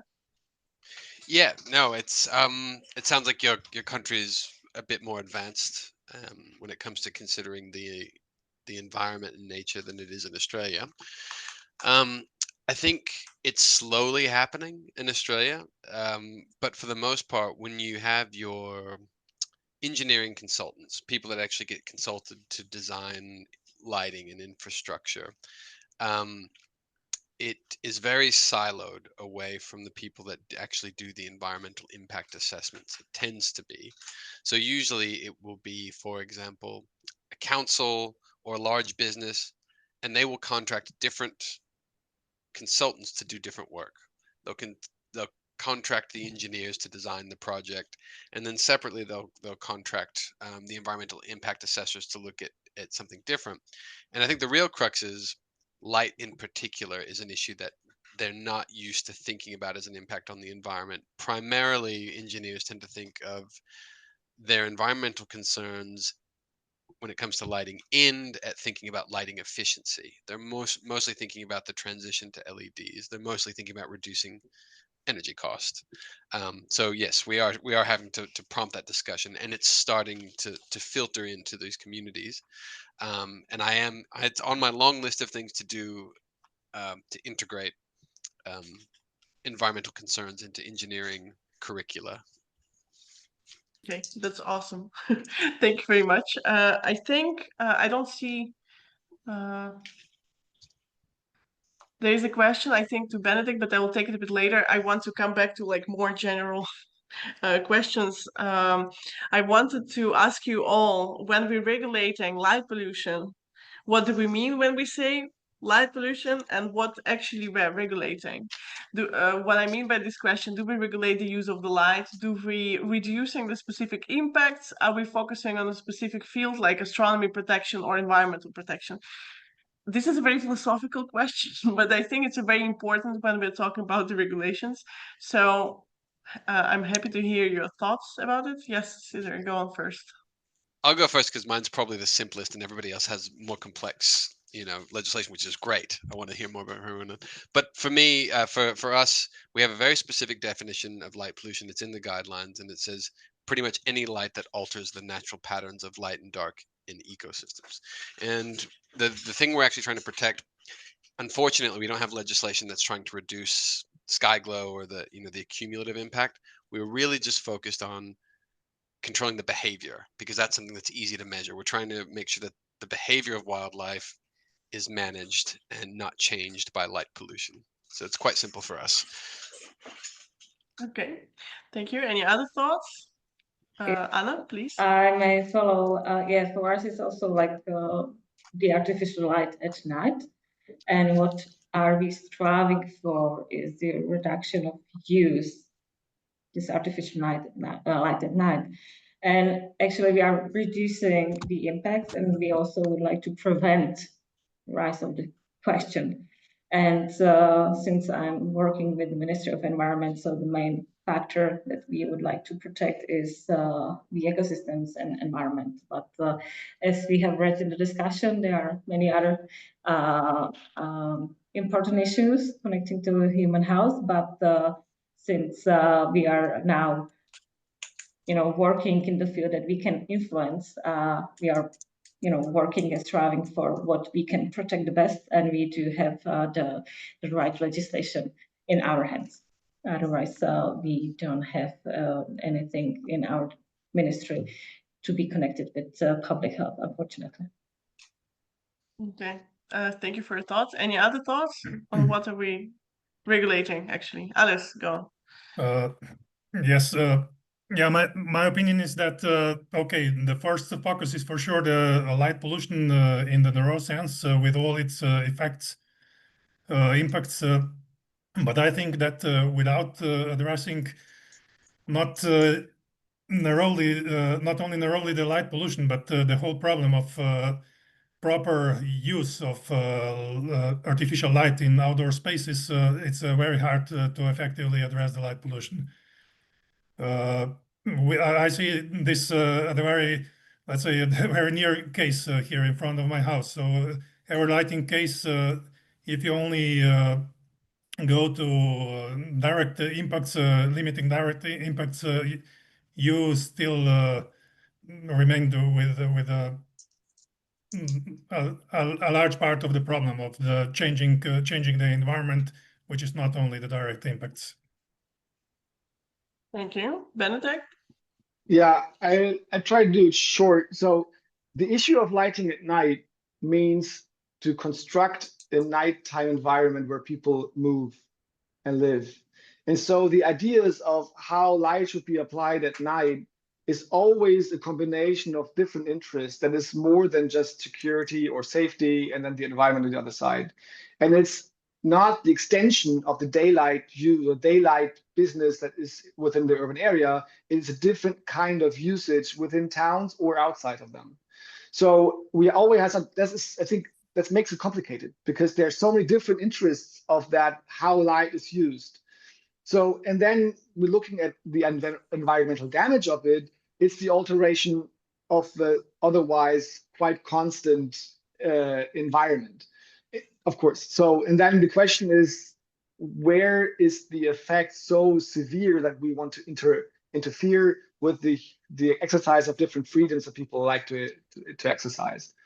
So, but that I think is the important issue that we have to understand that this complexity is always there if we regulate the use of artificial light. Yeah, I agree. Thank you. I also think if we are focusing on the main priority, we have the most amount of research on the environmental impacts. And if we like reducing environmental impacts, it will benefit other fields as well. So it can be the first step to like, I don't know, protect the astronomy, protect the human health and stuff. And especially noting that environmental legislation is pretty strict and they're in place. I don't know, any other thoughts on this part, or we can move on to other questions?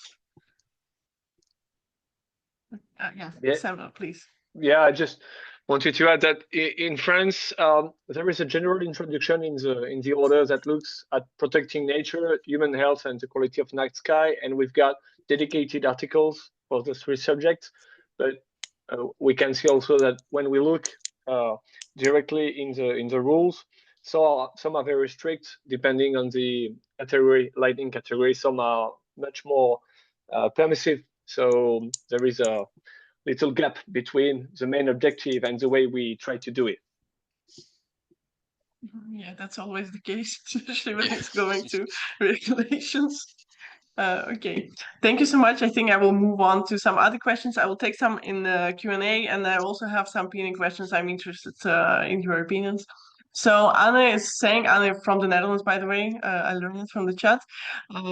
I think this question is for Benedict. Maybe you can answer very short. Do you have space for these walls, and investigated the walls made from green, whatever it means? So basically the idea of these walls are imaginary tool. So the question is, how do you limit this? So if you have a lighting fixture, let's say at 4 meters height, above a road or a parking lot or an outdoor area of a commercial site, then you would think of this wall like 1 meter apart from the street. And then if there's a limit, let's say X lux that should not be exceeded, then the owner of the property or the installer of the lighting fixture, he can choose then how he can limit his kind of lighting so it does not spill over. You would have reflections from the surface up if there's much light on the street level, for example. But if you just look at where the lights is spilled, you can then, like a dome, dim it in.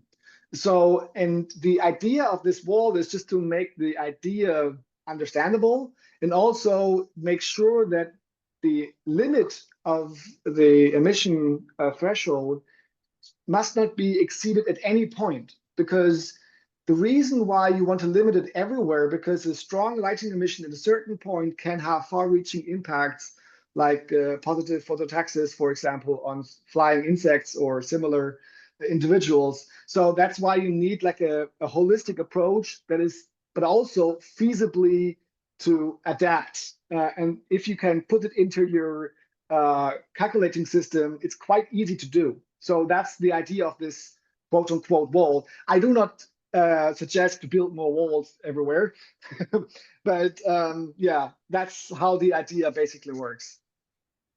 Okay, very interesting. Thank you. There's also a comment from Daniel Hammond. Apparent brightness, for example, luminance and not illuminance, must be thought of. We will take it. We will put it in our heads. I think it's also a very important point. Maybe just to can I Yes, give one example or idea to this? Yes. One, I don't, we're not the only ones, but the idea must be that you regulating the lighting fixture or emission that you have there in itself, because the environment around it will change. So you need to be precise from a legal perspective. It must be clear to those who install these lights that whatever happens around them, they are fine if they are within their limits. And that is complicated to calculate what the limit then should be. But I think it's really important to not include other lighting emissions in it, because it just gets muddy. Yeah. Okay. I don't see any questions from the audience, so I will take the. Oh, okay. Damir, go on. Okay. I would like to ask a question to Benedict. I'm gonna be just a little bit harsh, but don't hold it against me. So you were talking about the urban species and urban biodiversity. My question is, do you find those species and urban diversity to be part of a stable ecosystem? And what is their long-term perspective overall, since their stability is actually caused by civilization, human activity? Why would they be relevant compared to the real wildlife population that are naturally adapted to their environment and that are stable, compared to civilization? I mean, when I say civilization, I mean human environment, which is artificial and is so much dependent on energy and materials which are artificially brought in and expelled out into the nature. Why would this species and why would this biodiversity be so significant when it can change in matter of weeks or months, caused by different policies or different techniques of managing waste, water, energy, and so on and so forth? Thanks. Okay. Yeah, I hope to give a good answer to your question. There are two structural reasons why we should be really concerned about biodiversity within urban areas. The first reason, structural one, is that most urban areas are located close to waterways and water infrastructure. And those species living on or within the water body itself cannot escape the infrastructure that is given to them basically through nature. So if you have migrating fish, they would need to migrate through that water body. And if there is a city around, which is likely, then you would need to take this into account as a migratory route. And then you need to address the now exceeding, like the extension of the light limits that might be detrimental to these species. The other structural argument that I would put in place is that our agricultural landscapes is very clean. So that's a structural argument. So like the fields that are worked on do not have a high biodiversity. Instead, if you look in our rural and urban areas with gardens and similar things, they have a different structure.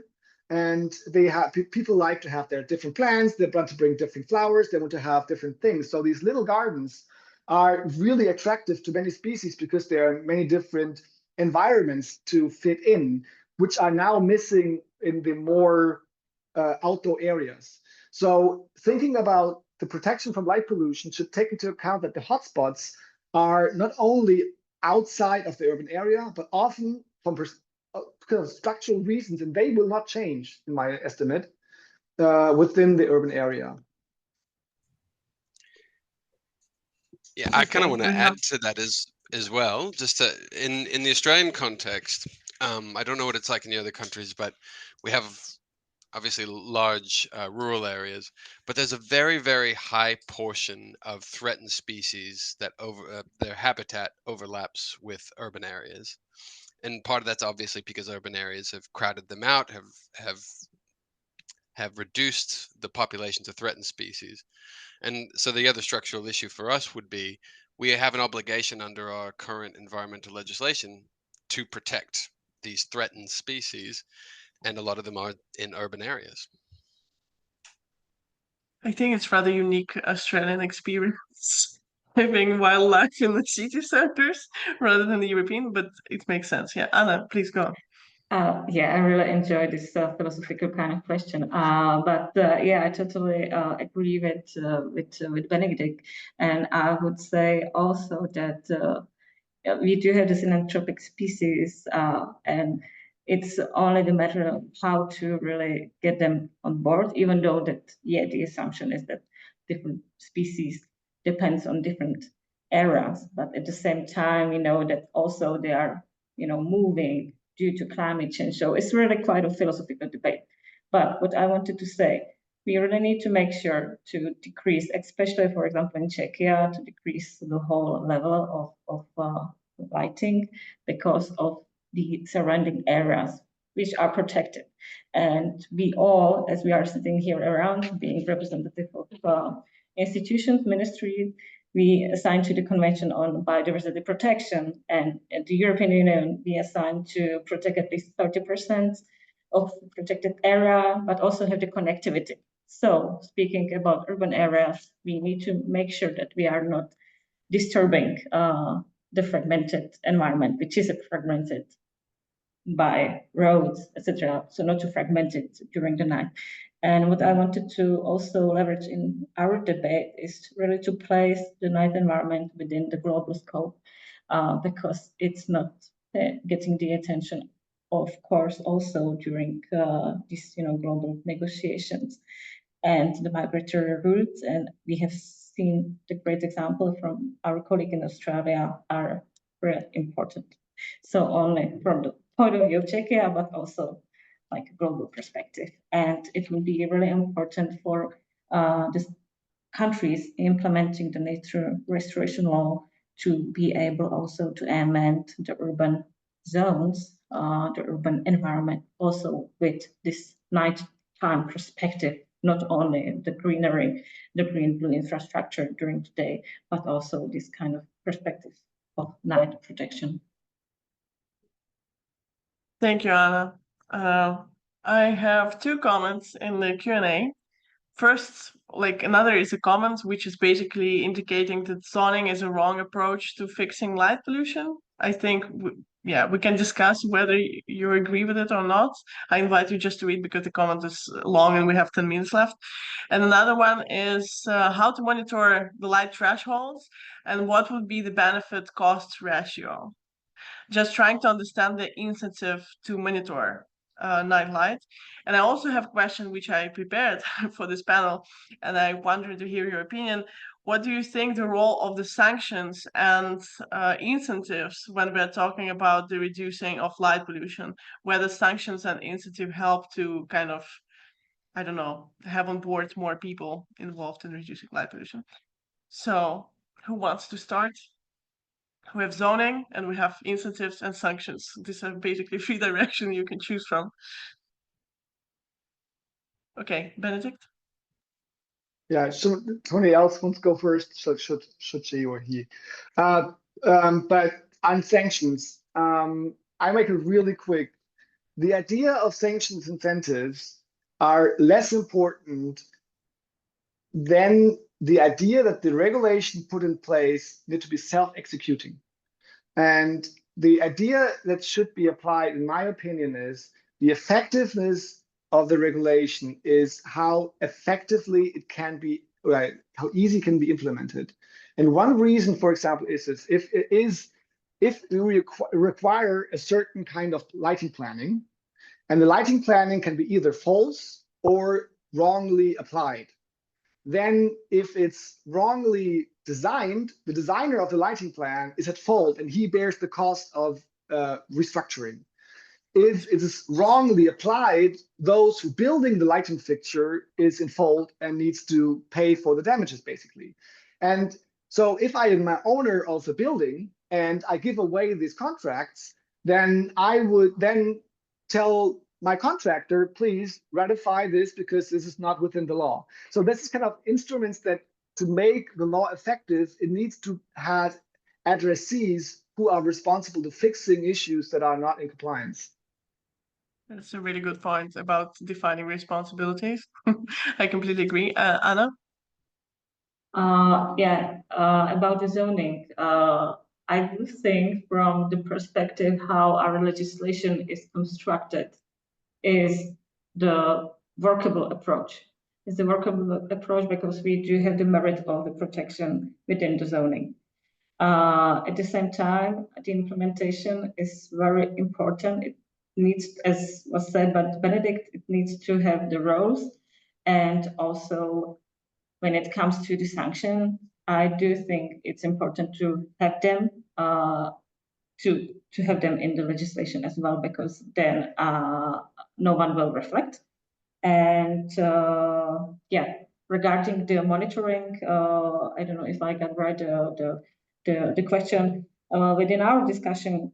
The question from the technical side, technicians, was, well, but okay, you can have any limit, but you can't monitor it. So what is it for? And I would like to go back to my presentation, and probably this will be also one point on the agenda of our planned webinar, is to present the technical feature from our technical university from Brno, the Alanis monitoring, how it works. And so everyone would have this kind of taste and flavor what's the Alanis about and how can be used, because we do have the experience with internal lighting. There are many limits related to public health. So we can try several or some specific approach also in this direction with outer lighting when it comes to thresholds and limits of light pollution. Thank you, Damir. And I think we'll have to wrap up the panel, unfortunately. I'll try to be brief about the zoning. Sure, zoning might not be, in your honest opinion, the right way to approach mitigation of light pollution, but you have to take into consideration that there are technological issues that we have to overcome, and in the interim, if there were any other better solutions instead of the zoning, they would probably be thought of by people that deal with these topics and subjects. It's a easy way to try to protect certain areas by placing them into zone E0, where you can actually not depopulate population, but you can actually re-educate a population that lives in those areas to actually take advantage of the benefits they've been granted. That I'll I'll stop here because we don't have time. I mean, we still have like we're already late half an hour, so I'm allowing myself to go full half an hour. Okay. We have 5 minutes left, so I invite you to give some concluding thoughts on what we were hearing today. Caesar, you want to go? Yeah, well, one, it's really great to see how advanced Europe has gone with legislation, and we had to actually try to establish some kinds of lighting thresholds. But it's really, you see really the difference between trying to manage light pollution more broadly and what happens when you're limited to certain legislative hooks. The only reason that we primarily deal with light pollution through wildlife in Australia is because there are no other laws in place that are easy to use. It's the low-hanging fruit. It's the easiest legislative hook we can use to try to manage light pollution. And it sounds like that's quite similar across countries. And it's good to see as well that others are having similar issues when it comes to implementation and trying to get community awareness and trying to figure out how to utilize environmental legislation to the greatest effect. Because for me, I guess kind of tacking on to the last one, for me, it's about outcomes. It's purely about outcomes. Because again, a particular type of light. Yes, we want to stop light pollution from spreading more broadly, but unfortunately, I'm stuck in the wildlife space. So it is just about making sure the outcomes are met. Yeah, I cannot disagree with that, to be honest. There are a lot of challenges, but I'm happy that we're advancing and moving somewhere. Okay, guys, I would like to thank you all for presenting at the first part of our workshop. Thank you for your insights across the globe. Thank you, Caesar, for logging in so late. We much appreciate it. And thank you very much for the panel discussion. I think it was very interesting. There is a lot more to discuss, and maybe we'll have more chances, but I hope you will stick with us because now we have to do some sacrifices. So I cut the coffee break time to 10 minutes. I'm very sorry, but please come back at 2:40. So like you have 13 minutes to have a break, and then we will continue with UK experiences, Italian experience, Spanish experience, and also we'll listen representative from Dark Sky International and Lighting Europe. And then we will have the second panel discussions. And then if somebody will survive, you'll listen to me very quickly. So, okay, guys, thank you. Let's see each other in 12, 13 minutes. Thanks, heaps, Jana.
Hi.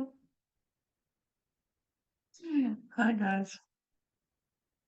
Thank you for coming back in time. That's much, a lot of appreciation there. Can you see my screen? Because I want to share something first. Okay, cool. Yes. Let's wait 2 more minutes. I'm taking the delay in all the, we do the whole half an hour just to be sure.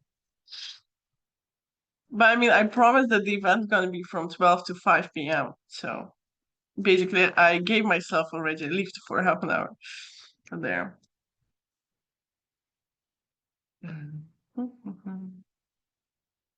Let's see. Okay, I think I'm gonna start. So guys, we're gonna record it also for the future, but here I'm sharing my screen and I hope you had a really nice, very short break, like I put the table even to detach myself from the screen. But here on the slide, I'm sharing with you information about the upcoming conference, which is the biggest scientific conference related to artificial light night. This year it's going to be in Ireland in the end of October. It's organized by great light pollution activists, night defenders like Annette, you've seen her a lot in the chats, Chris Gaiba, and also local organizers are Georgia Macmillan, who actually created the slide. I invite you to use the QR code and read information about the conference. I think the early bird registration is now open. But I think it's a great event for us to continue our discussions. Because a lot of topics would be touched upon, from the social scientists to measurement monitoring and so on. We're also going to be talking about the regulations, and a lot of social events are also planned, which I think would be very valuable for our future joint united work, which is also very important so we don't do scattered things. Okay. I'm also gonna, or maybe somebody else will put the link to this conference in the chat. Maybe I'll do it later. As for now, we're coming back to our workshop after this advertising moment. And I would like to invite our next speakers. We're going to have two speakers at the same time. My esteemed friends and great professionals, David Smith and Marietta Valdivia-Lefort. Marietta is currently Policy and Diversity Officer at the Royal Astronomical Society. In the policy side, she deals with national and international frameworks for the protection of astronomy, funding for science, ground-based light pollution, satellite constellations, and interference on optical and radio astronomy, space sustainability, and overseeing the APPG for dark skies. It's the interparliament group at the UK Parliament, among the others. Additionally, Marietta collaborates with Space Corps Foundation, of course, and with the International Astronomical Union Center for Protection of Dark and White Skies from satellite constellation interference. Marietta and I are colleagues of the National Analysis Group there. David is an award-winning environmental advocate leading bug lives policy and advocacy work for protection invertebrates. His current focuses include invasive non-native species, pesticides, and light pollution, whereby bug life are pushing for legal targets to reduce its impacts on nature. So David and Marietta do a lot of work on light pollution from the different angles, and they're the most active, in my personal subjective opinion, in the UK. So guys, I'm inviting you to share your screen, and you have 20 minutes because you're two of you. Hopefully you'll be able to finish by 3:05, something like that. Thank you.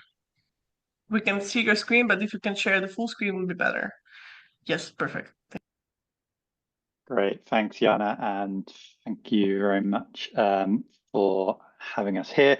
As Jana said, Marietta and I are going to kind of do a joint effort on this from our understanding of regulation and mitigation of light pollution in the UK, as well as some of our campaign work that we're doing together. I think it's worth pointing out at this stage that both Marietta and I do not represent our government in the UK. We are from civil society, so this is perhaps a slightly different view to perhaps some of the previous presentations that have gone on before. And Marietta, you can go to the next slide, please.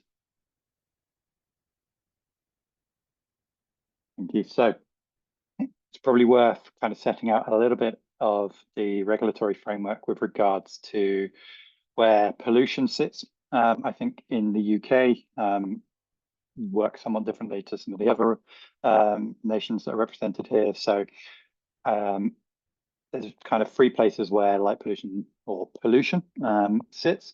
Firstly, we have kind of the local authority level where we have responsibility for planning, but also some guidance, and also the nuisance laws, which I'll come on to in a moment.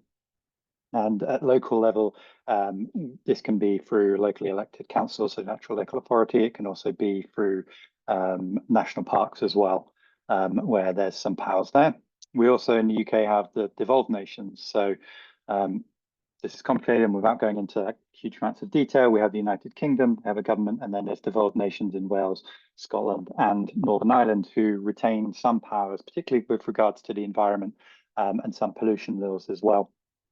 And again, where there's some opportunities for work in this area, but also some divergence perhaps from the United Kingdom.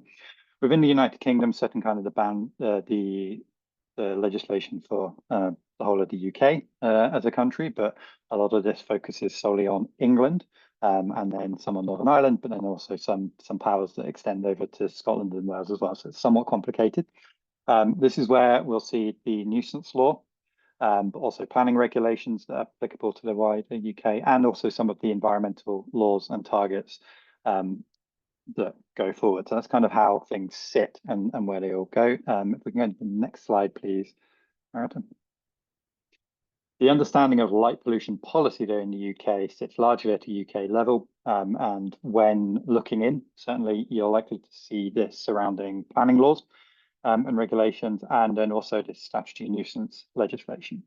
The reality is that there's only a couple of places where this sits actually on paper. One within our planning framework where there is reference to light pollution and reducing impacts of artificial light. This is largely guidance and advisory rather than being a binding requirement. And then we have what's called the Clean Neighbourhoods and Environment Act, which is an amendment, and where this is where light pollution is often pointed to as being defined within UK law. However, this is kind of a little bit of a sort of a misdirection with regards to what that Environment Act or Clean Neighbourhoods Environment Act means. So I think it's worth us discussing, and we'll go on to now discuss some of the limitations within that and why perhaps this isn't actually the place where light pollution is, what should be addressed within the UK. So if we can move on to the limitations. Thank you. So the first thing that's really important to note is that there is no national light pollution strategy for the UK. Instead, everything is very piecemeal and depending really on local authorities. So while that nuisance law that defines or sort of has a requirement for addressing artificial light, it's very much dependent on local authorities rather than centrally led by the government. No strategy kind of means that we're not really seeing any action happening across that. Those nuisance laws are also only applicable to individuals. They're very much reactive.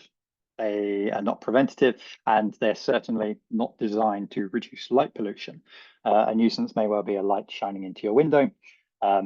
You, as an individual, would have the power to challenge that light to your local authority, who would be responsible for addressing it.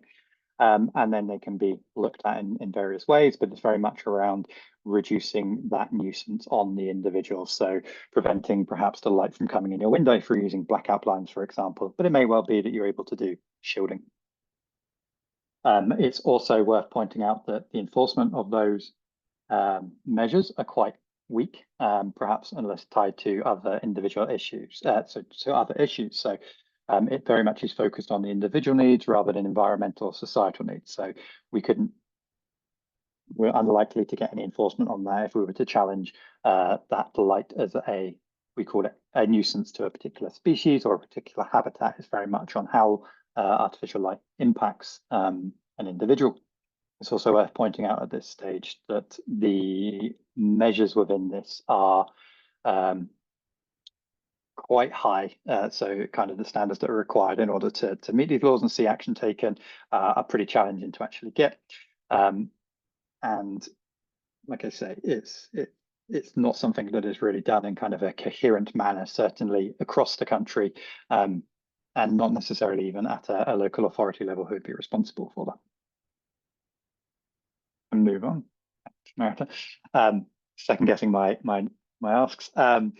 The other thing to point out is that we have no monitoring of these initiatives or proposals, certainly centrally. So whilst we may well hear from the UK government saying we have these laws in place to tackle light pollution, there's no strategy, there's no national monitoring, and most of the kind of isolated initiatives that take place don't feed up and in. So to say that we have light pollution laws or light pollution action taking place in the UK from a regulatory level But with absolutely no monitoring of this, it's impossible to say whether, one, they're being addressed or being actually enforced, and two, whether they're actually making any difference. So without that monitoring, anything really that's coming out is kind of it's not possible to test. It's also worth pointing out that there is no centralized effort across government departments to address this. So whilst DEFRA, the Department for Environment, Food, Rural Affairs, would be considered the body or the ministerial department responsible for addressing light pollution, coordinated efforts across, say, other departments such as planning, local communities, and health don't exist. So without these centralized efforts, again, it becomes piecemeal. We have different departments saying that other departments are responsible for it. And in reality, in our experience, there is no work being done on this at a government level at the UK. There are slight differences with regards to the devolved nations, but for the purpose of this talk, we're focusing on the UK. If we can move on, please. So I wanted to point out some of the work that we've been doing and some of the efforts that we have attempted to progress this and kind of bring the UK up to a level where we're starting to see a bit more of a centralized approach and addressing this, and again, as a pollutant through an environmental framework that we have for other pollutants. Back in 2020, we had the Environment Bill being debated and progressed. This became Environment Act in the UK that sets out legally binding targets for the environment, things like halting species, for example, but also addressing certain pollutants. As part of that progress, we had an amendment put forward that would have had light pollution explicitly addressed in there. Despite having some good debate within the UK Parliament, the amendment fell and it was removed from the bill, with some promises from the minister at the time that things were going to be followed up and progressed. Unfortunately, we never saw any progress on that. We come forward a few years, 2023, we had an adjournment debate. Unfortunately, it was pretty poorly attended, but issues were raised, concerns were acknowledged by ministers, but largely dismissed. They were kind of largely battered away. We did see a small flurry of activity within the civil servants starting to look at where this could be done, and some strands of work may be continuing. However, we haven't really seen any progress. Same year, we had a House of Lords inquiry, which I know some people on this call provided evidence for. This looked at the impacts of light pollution and noise pollution on human health. It was very focused on human health. Whilst it was quite a good report, it was quite narrow in its scope. There were some good recommendations in there, particularly around things like centralizing this across government. However, the response from the government to that report was quite weak and dismissed most of the recommendations that were put forward. So this is kind of where we are. Since then, we have had a change of government, so now we're working with a new government, and I'll pass over to Marietta to discuss a little bit about the work that we are doing there through something else you may well have heard of in the UK. Thank you, David. Can you hear me properly? Yes. So some things that we've been trying to do is related to the APPG. So as Jana mentioned at the beginning, the all-party parliamentary group for dark skies is exactly what we're trying to work with for trying to push for real changes. It hasn't been easy. This group was created in 2020 by Andrew Griffith. Some of you in the call are familiar with. He's an MP for Arundel. I hope that I can pronounce this properly, but Arundel and South Downs. And Lord Martin Rees, who's basically the Astronomer Royal and former president of the Royal Astronomical Society. Since its creation, the APPG general objective has been providing a forum for parliamentarians and organizations across the public, private and third sectors to work together to discuss issues regarding ground-based light pollution and visibility of the night sky, with the main aim being the adoption of dark sky lighting and planning policies. This is really important because the inclusion of more of the environment and human health as elements that should be considered are not necessarily elements that were considered at the beginning when the APPG was formed. And this could also explain why in the previous document that I'm going to talk about, the 10 dark sky policies for government, the main focus is on planning. So to provide this, or trying to fight light pollution, the APPG organizes meetings, talks, and events in which experts, not parliamentarians, experts, academics, people working on the field, provide evidence regarding the different impacts of light pollution, including, again, the environment, human health, and of course, astronomy. That was actually one of the main issues. And the secretariat is provided by the Royal Astronomical Society. So basically, as Royal Astronomical Society, we are responsible for organizing the talks, the events, just to oversee in general the APPG. Although the discussions tend to be focused on the UK situation, of course, because it's a group that is based in the UK, is for the UK, we've started to include the European experience as a way to learn from other countries and to be able to have a more competitive approach. Before, that wasn't the case, but right now, well, since last year, we've been trying to work more with what is happening in other countries in a more formal way. In terms of what we have so far, like concrete documents or things that we've done, apart from the meetings and apart from the talks and the discussions, we have two main documents. One is actually a conference, but it will be a document at some point. The first one is a 10 dark sky policies for the government. This was produced following a consultation with over 170 academics, legal professionals, national park associations, professional and amateur astronomers, members of local and national government, lighting professionals, engineers, and businesses. It sets the major causes of growing light pollution in the UK. And as I said at the beginning, it really focuses on planning. So unfortunately, which is in line with what David was saying, unfortunately, from this document, which provides a lot of recommendations of what to do, we haven't seen any change from the suggestions that were included in that document. We are working with David and other people in the call to actually make those changes possible, but that hasn't happened. And this document was delivered in 2021. But although in terms of format, this is not necessarily a policy document, it is very useful to provide a basis for the APPG's work. I'm sorry that I cannot explain more things about this document because I think that I just have like 3 or 4 minutes left. But the other one is the light pollution and its impacts conference. Basically, this is something that we organized early this year. Happy to, well, David presented, Jan as well, Dan as well presented.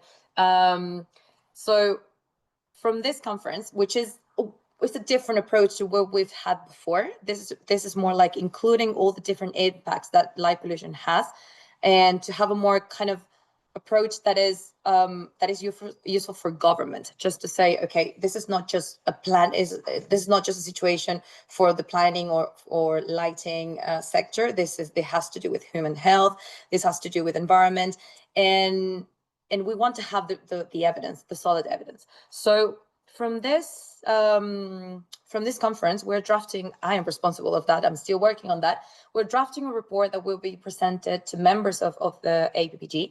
And the aim of this is to provide a very brief document, no more than 2 pages. And this has been a real challenge because we have really good evidence with specific scientific evidence for linking the different areas affected by light pollution and making the case of why and how tackling this issue has multiple benefits, including the reduction of costs from government. So this is really important because this goes beyond the notion of legislation, is also trying to put this as a priority in the political agenda, which of course we all know that governments don't have the capacity to actually cover everything. So what is an APPG? Again, we wanted to cover that because sometimes there is a little bit of confusion about what is the real capacity that the APPG has. So an APPG, in essence, is not a forum to draft primary legislation. It's a forum to provide evidence to parliamentarians. But we don't have the capacity to provide or to draft primary legislations. APPGs are informal cross-party groups that have no official status within Parliament, but that doesn't mean that we cannot provide, for example, concrete ideas for policy and legislation. It's something formal cannot come from the APPG, but that doesn't mean that we cannot provide something, right? If the difference is clear. So we can provide evidence to MPs that are involved in the APPG to somehow influence the need for legislation in one area. And in this respect, we have to be quite smart, and probably we haven't done it yet, but we are working on that. And it's trying to persuade government to say, that's what I was saying about the costs, because obviously looking at this problem could bring a lot of benefits also in the economic area. So it's important to highlight that. As this is exactly what we're trying to do, which I was saying. So what has the APPG for Dark Skies done? So we've been providing evidence. We have organized talks and meetings in Parliament with this aim, such as the last one. Last week we had a very small meeting in Parliament specifically about light pollution and human health, and we're planning to organize that. However, we haven't defined a proper plan for action, and that is something that we're working on with David, and that this has been a problem that obviously because of capacity we didn't do it before, but we are doing it now. So the talks that we organize are mostly isolated and respond to immediate needs or the need to maintain the activity of the APPG, but this is an area for improvement and we're working on that. In this line, the APPG could be contributing more to preparing the floor for legislation. And although we've been doing that in a sense, we're not doing it consistently. So again, although we can't draft primary legislation, we could provide policy briefs, which is not what we see in the 10 Dark Skies policies document, but we could definitely provide policy briefs more regularly with clear evidence, which is what we are doing, but in very simple terms and just like very concise and very specific, because of course MPs are busy. They don't necessarily have the time to attend meetings, to listen to scientific evidence, and sometimes it's extremely complex. In addition to this complexity, obviously, the documents presented to them should be very brief and straightforward, and we haven't done that, but again, we are working on it. So what's next? So as I said, we're preparing a program for the APPG, which is going to cover 2025 and 2026. This could include, no, this is going to include, David. This is going to include talks, meetings, but with a clear aim. We need to define the clear aim of the APPG. We are also working with Andrew Griffith in this respect, and obviously with Martin, and to also provide specific, again, this policy briefs more regularly, but with clear objectives and not things that are just isolated. Also, we have the conference report, the light pollution and its impact, which is, again, is going to be part of the policy brief. And this, I think, will be the beginning of, or the basis of what we want to do for this year and the next one. We also have legislative opportunities, environment and planning policies. I don't know if people in this call have been providing evidence. I think so. For the planning, Isabel, if I'm not wrong, yeah. And also proposed private members bill that David has been working on. I think I cannot give more evidence or talk a little bit more because my time is done. But thank you. Thank you so much, guys. Sorry for hurrying everything up, but you still managed to do a great job. About planning legislation, in the previous session, somebody was talking about the zoning, and zoning is a part of the planning legislation as well. And talking about the policy brief, since all this event also a part of work Plan B is doing, we're having policy brief in the end of June, so I'm happy to share it with you guys. Maybe you can reach UK Parliament with it as well.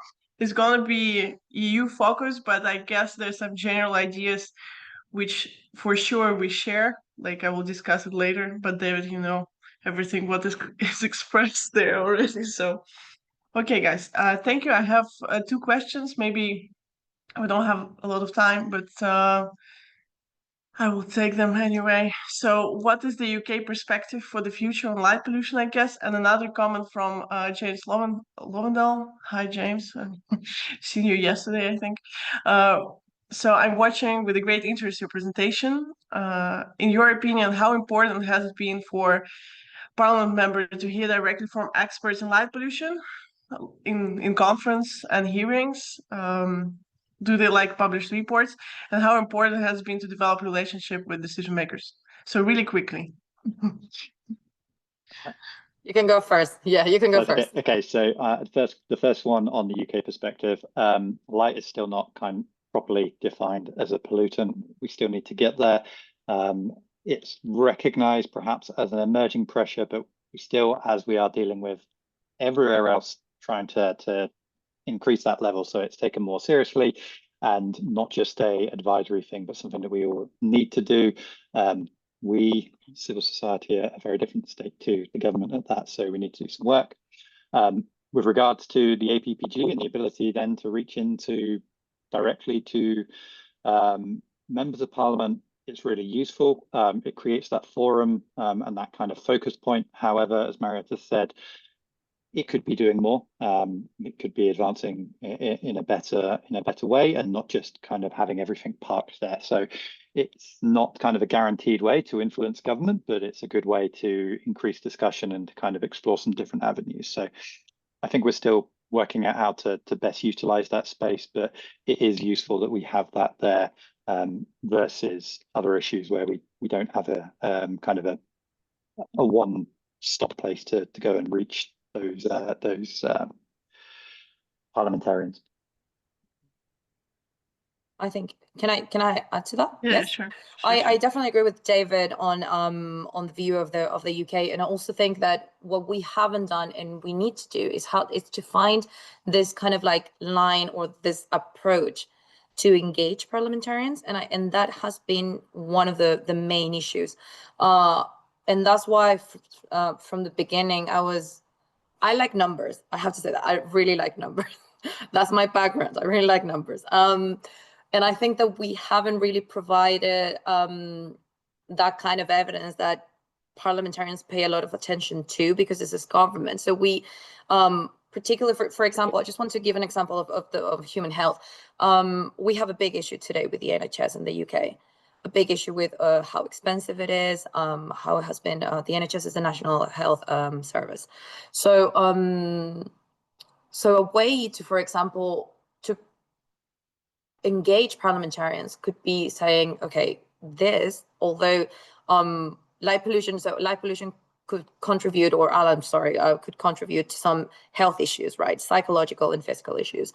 If we tackle this, in the long run, it's going to be cheaper for the NHS. So those kind of like justifications, or the kind of like arguments in the long term could be really strong, because it has to do with public expenditure. So so I think we haven't done it, but again, we are working on that, and yeah, that's it.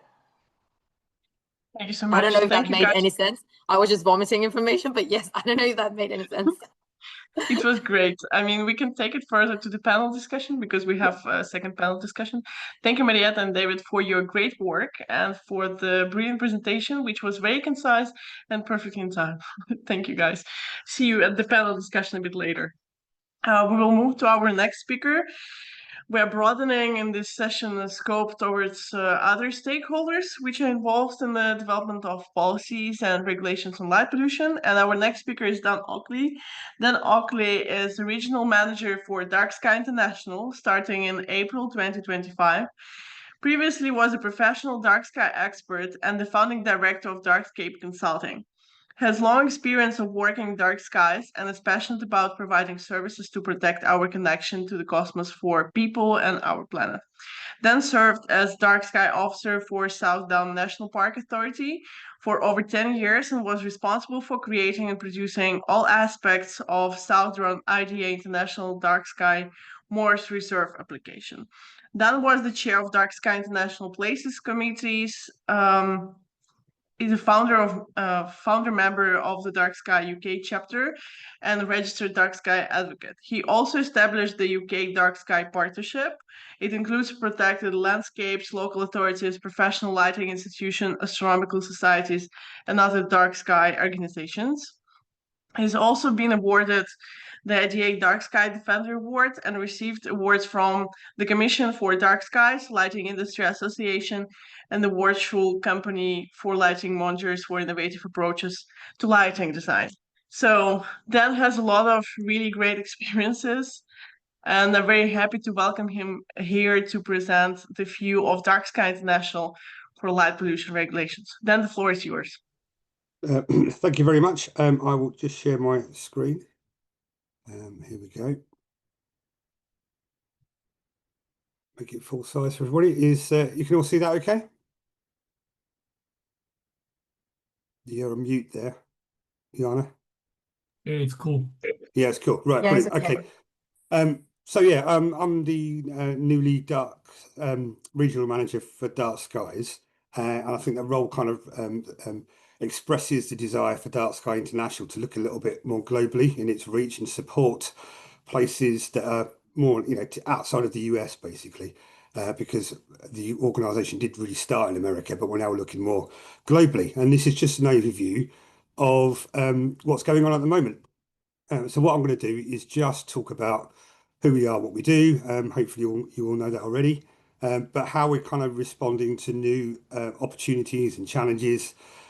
Just to give you a bit of an overview of our current programs and where we're going with those, our latest publications for communities, and just talk about the places, which is where I've got most of my experience, but we've got some exciting developments that are probably worth sharing.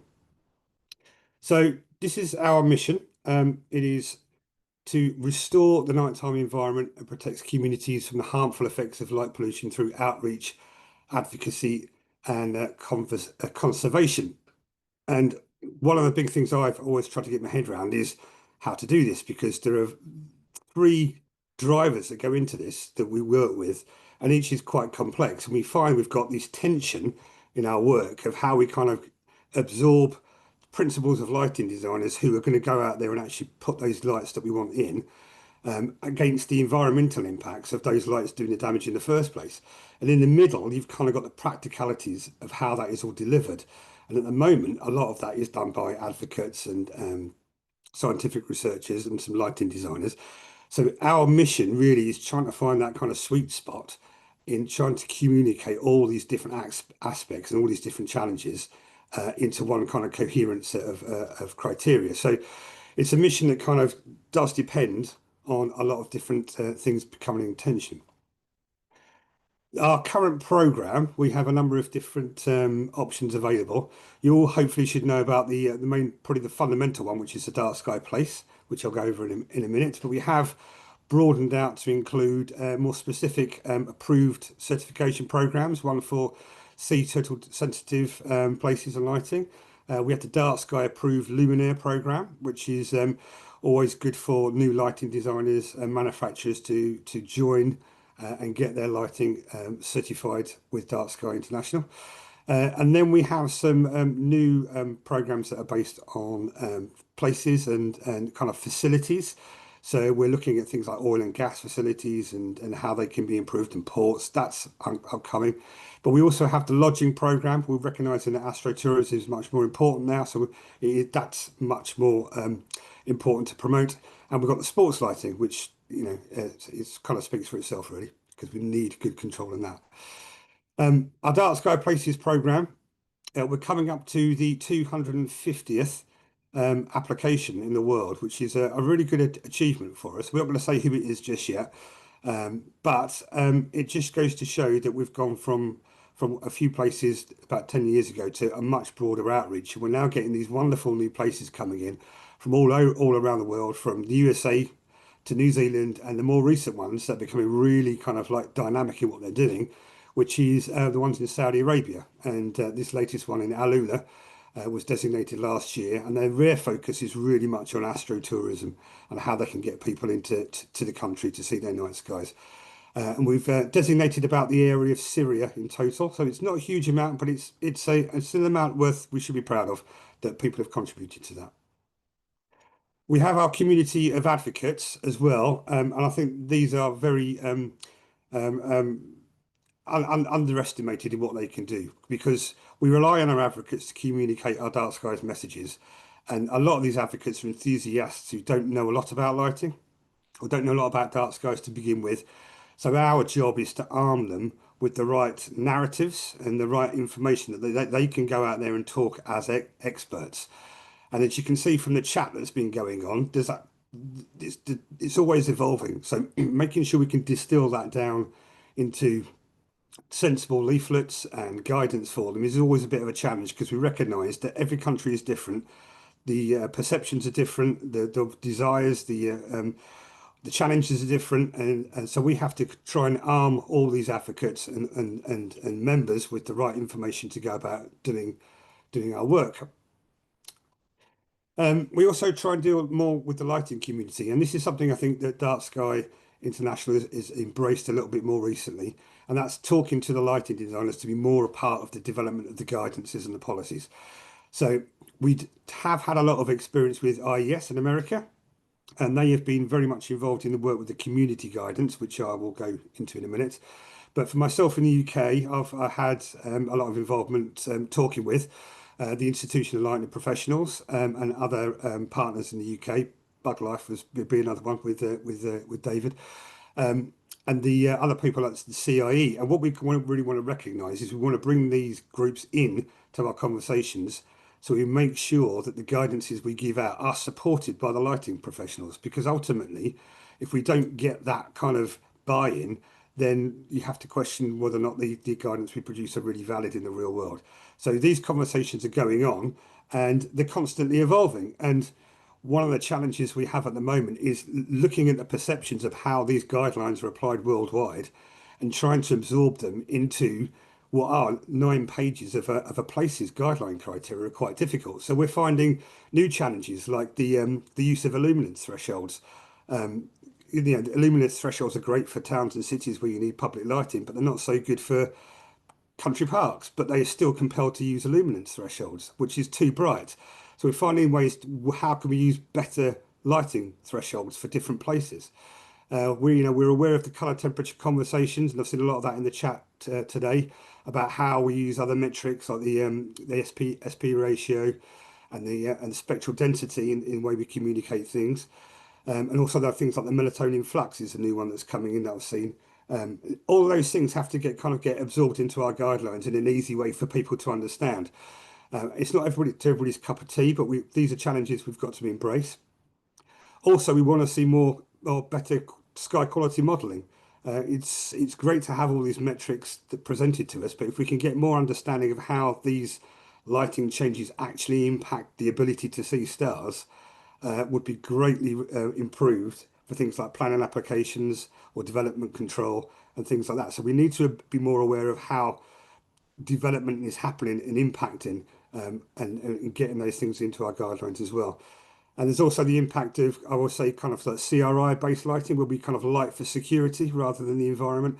Again, these are kind of challenges we kind of have to embrace and look into. And this is from the conversations we have with the lighting professionals, because we're realizing what once was a real key astronomical issue can't be solved just by astronomical passion. It's got to come from lighting designers and researchers and academics and other people.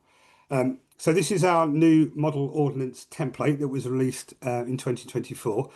This was kind of like the end of a journey through the dark sky community applications. And we found that more and more communities wanted a bit more guidance on their municipalities adopting good policies. So we took out the element that was in the communities guidelines and created a template that was specific for the policies that a municipality would be expected to adopt to be dark sky compliant. It's going through a draft already, because we've had some more involvement with IES and other organisations in America, and it is quite an American biased document at the moment, but it integrates our 5 key principles throughout. And each of those, we go into greater detail of what we'd expect with lighting design in sports, luminance limits, spill levels, and all those kind of things. And at the moment, we're going to be offering them as templates. We're going to offer a review of those for communities that want to get involved, and we will help certify those places. So if you want to be accredited to show your community has adopted dark sky principles, then there is a process to do that. And you can find this document on the Dark Sky International website and to download. But it is, as I said, there is a new one coming that just addresses some concerns that were brought up from the rest of them from when it was first released. Some of the new involvements we have got, though, is more adaptations on the residential uses and the lighting zones. And these are kind of things we want to get absorb into our guidelines a bit more. And what we've done is actually taken this to a new level with our dark sky places. So originally, at the moment, we have a 21.2 sky quality threshold that separates communities from parks. And what we're actually going to do is remove the astronomical kind of background to that and actually be more reflective of the nature conservation aspects of these places. So what we're going to do, hopefully this should be quite good news for some people, is actually create new thresholds for that are a bit lower, that more reflect the expectations of being able to see the Milky Way with the naked eye, rather than just being an astronomical phenomenon. So we're going to be introducing new designation pathways that reflect astrotourism, that are more aligned with the IUCN nature conservation categories. So they should be more strengthened by that. But we are going to use that kind of zoning language within all these guidances. So they will have those kind of technical elements that will support it. So if you're interested in a place that doesn't kind of qualify at the moment, have a conversation, because in the next few months when we release these, you might have new ways to be involved. So I've got the hands up already for my time. Right. So I'm going to. Yeah. Have I got a couple of minutes? Yeah, a couple of minutes left. So I say we're constantly evolving. We're always trying to respond to the latest research and what we're trying to do. I'm charged with trying to find new model ordinances for the UK and for Europe. So if anybody wants to get involved to develop a dark sky certified template, please let me know. We're looking at other things like marine dark sky places and anything that can help us improve those kind of guidelines. And that's just a plug for the events that we do as well. We've got Under One Sky coming up later in the year. Everything seems to happen later in the year, doesn't it? Ireland and Mayo and Under One Sky. So we're looking forward to the winter already. But that'll do from me. I think that's enough. And I'll leave it there. Thank you very much. Thank you very much. And sorry for rushing you, rushing till the end, but it was really interesting. I love, what Dark Sky is doing, and we're happy always to collaborate. Alejandro, if you have very short comments / question, you're welcome. But the rest we'll take for the panel discussion. Yes, Alejandro. We can't hear you though. You can hear me now? Yes. Yeah, okay. This is a topic that I have raised at the board of IDA many, many times, but I cannot stop myself. Dark Sky International is the largest organization and in this topic. But one thing that I find it problematic is that we don't have, I'm also a member, we don't have a policy to recognize cities or municipalities that are actually making an effort to reduce light pollution.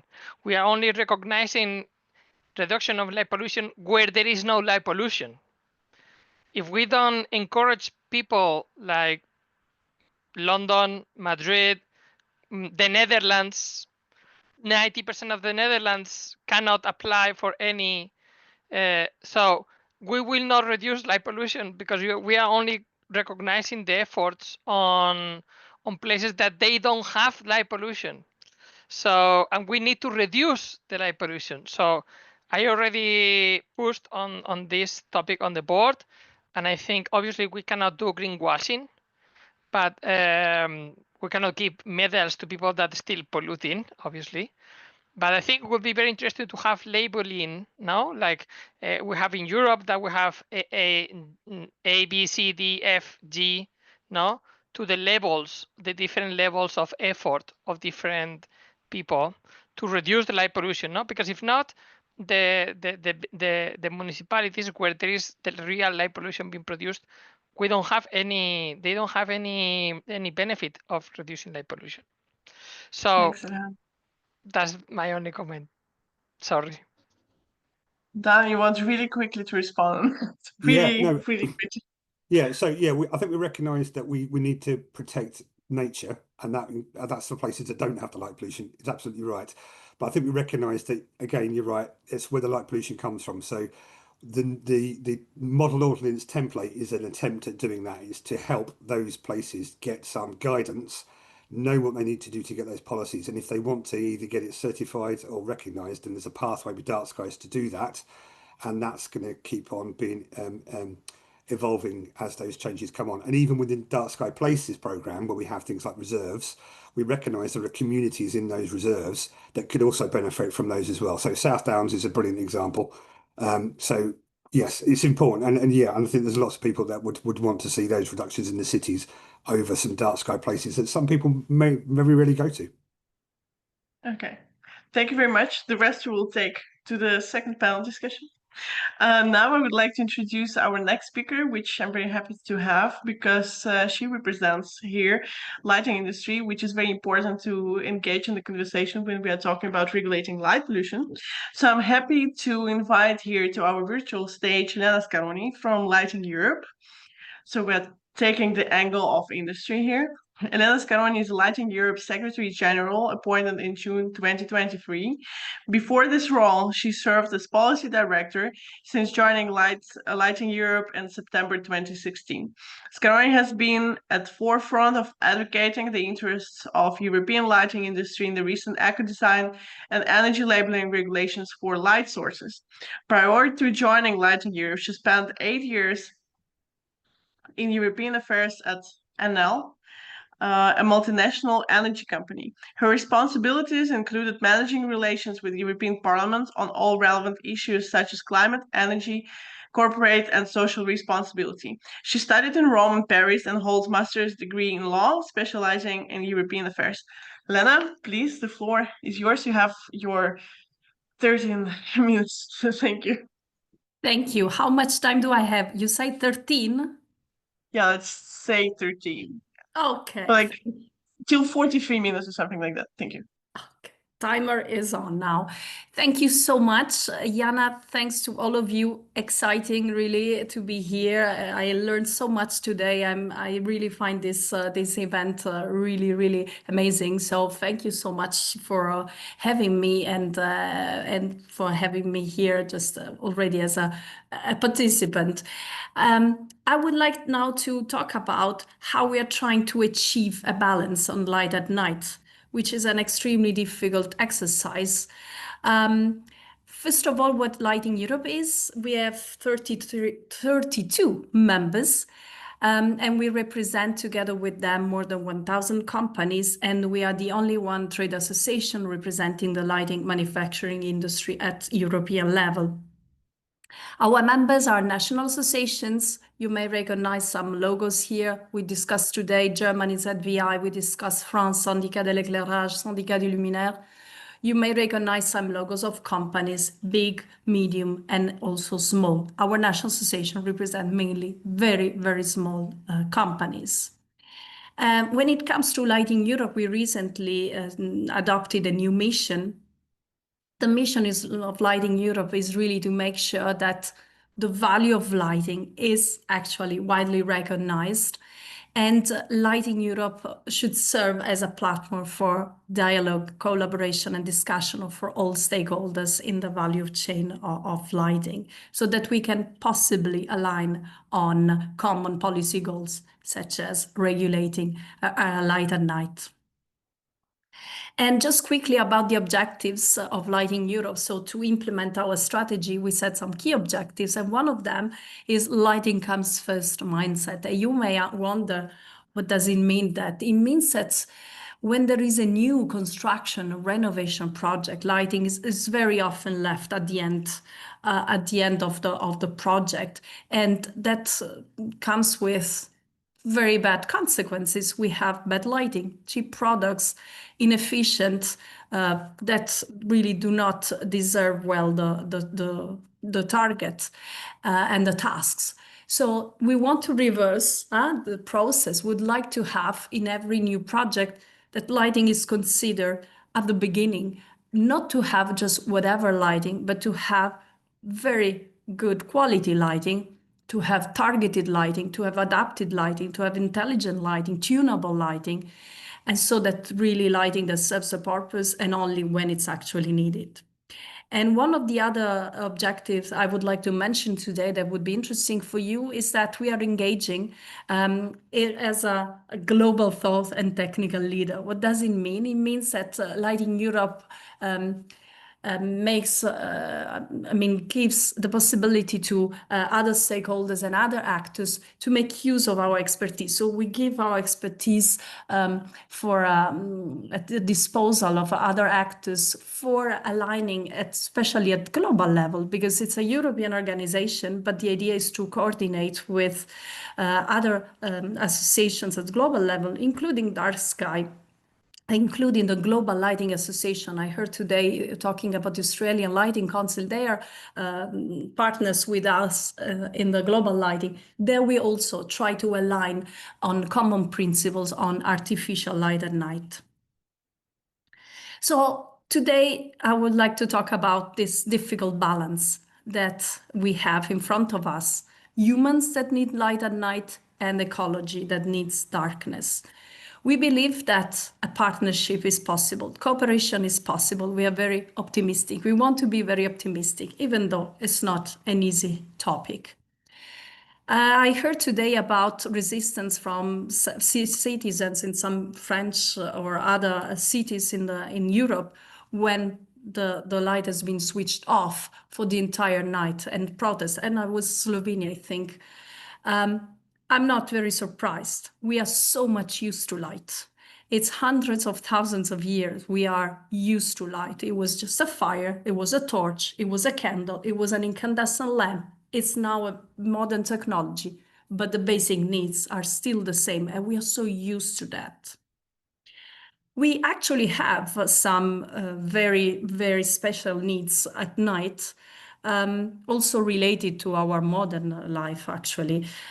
Think about a road in a city in the night. Think about a plant or an industrial site that has to work 24 hours. Think about also your leisure moment. I'm sure all of you have been experiencing cinema en plein air in the summer, and it's lovely, isn't it? When it comes to safety and security, the topic is even more tricky because safety and security could also be a matter of perception. So definitely, we need to educate citizens to make sure that they do not always need light everywhere and anywhere, and light that is not fit for the purpose. But there are some needs that should be taken into account. Look in particular at vulnerable people. Think about someone who's sick, somebody cannot walk properly. Think about, for example, in general, vulnerables can also be females, isn't it? This is a very interesting study that's been made. You have an image, you have a stair in front of you, you have to walk up the stair. A man, where the gaze of a man will go, will have a look at the steps just to be sure he can walk up safely and go up the stairs. What a woman would do, women will look at the shadows all around to see if anything is hiding in the dark.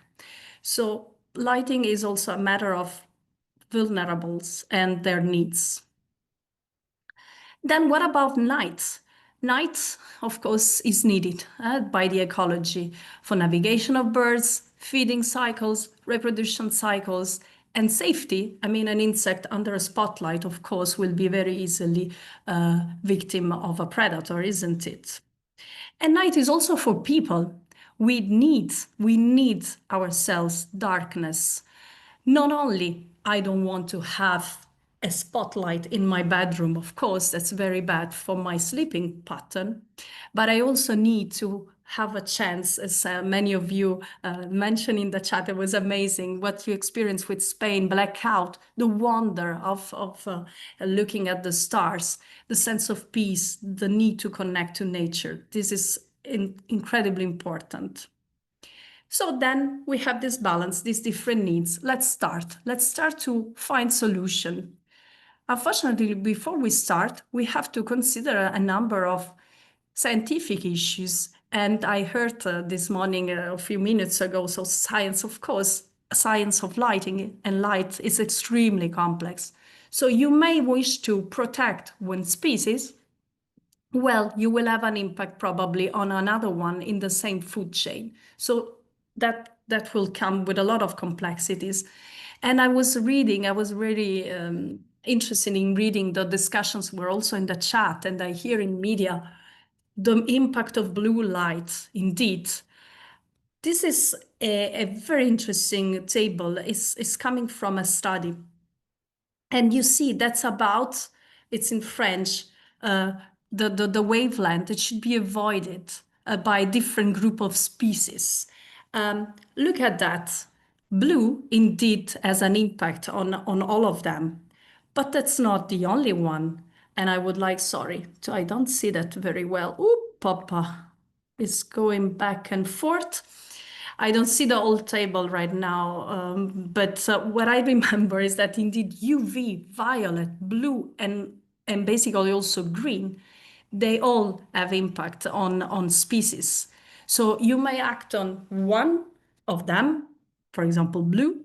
Let's eliminate that. Well, will you really resolve the issue? Will you resolve the issues, for example, for fish that are impacted by all these different wavelengths, including yellow and orange? How to protect a chiropter, and that have different needs compared to all the other mammals. So how to protect all the other mammals? We are human beings. We are part of the other mammals. So definitely the problem is complex, but we can do much better. We have very good quality products that can illuminate really only and what we actually need. This is on top, the picture is an example of a bridge where it's illuminated only really where the road, where the car needs to drive indeed. We need not only good products, we need thoughtful design, of course. So the importance of designers and installers is crucial. And this is another one that is really interesting, at least for me. It's coming from another study. It's just examples of different lighting segment, lighting applications, and there are examples of animals that would be impacted by this kind of lighting. So it's just examples. So the problem is so much more complex than this table that looks already very crowded. There are a lot of mitigation measures that could be applied. And again, this is not an exhaustive list. You see that adaptive lighting is basically everywhere. That adaptive lighting or time schedule lighting, so programmed lighting, you can switch off when lighting is not needed. You can create barriers, you can create shieldings, you can improve the optics, you can restrict the spill light. There is a lot we can actually do. How to do that? We need to follow some principles indeed. And these principles are for sure at least four for the lighting industry. You may recognize them because I've been for sure clear for all of you. You remember the Roland Declaration. All light should have a clear purpose, directed only when it's needed, not brighter than necessary, and adapted for the tasks that we have, and should be turned off when it's not required. What else do we need? We need indeed to have modern and good quality products installed and well installed. How to get there? It's just also, sometimes it's also a question of money. Investments are needed. And so local authorities should be somehow pushed, incentivized to move us towards more modern technologies and products. What else do we need? We need, that's the solution that we propose at Lighting Europe that is very close to the heart of Plan B. We need harmonized regulations across EU to regulate the problem of light and night. I heard about all the different examples of regulations in place, and I really appreciate all the efforts, energy put by policymakers in trying to get the right rules to resolve and tackle the issue of the secondary effects of light at night. Unfortunately, this is not always perfect, isn't it? It's leading to inconsistency, it's leading to ineffectiveness. We would need better rules And the best one should be harmonized at your level, of course, allowing local and very specific needs, of course. So what do we need? We need to cooperate. We need the help of policymakers. We need the authorities. We need all stakeholders to make it happen. And of course, enforcement that has been mentioned today is also a key point. You may have the best rules, but if they're not enforced, well, it's useless at the end. Just to conclude, I'm really closing. Jana, I can reassure you just to say that Lighting Europe is acting as a platform for dialogue, really. So happy to be here, so happy to offer our expertise, not mine in particular, but the one of really my experts. I have a legal background, as mentioned before. We organized recently a European Lighting Summit, a big conference with a panel discussion. We invited the lighting designer of ILD, expert from SEN, so standardization, dark sky, and we were also part of the debate.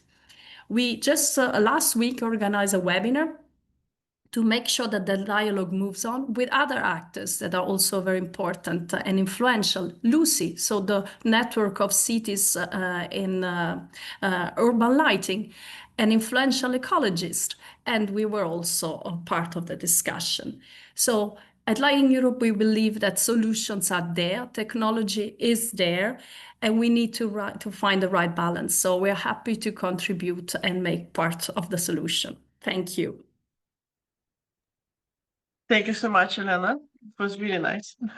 I really like the perception of lighting industry within, it's not always good when people are talking about one specific direction. We have to hear all the voices. We have a lot of comments in the chat. Maybe if you have time to just look for them. We have room for one question, and I will take the question, rather comment from Daniel. I would like to know what Lighting Europe is doing to assist other continents of the world, in particular Africa and South America.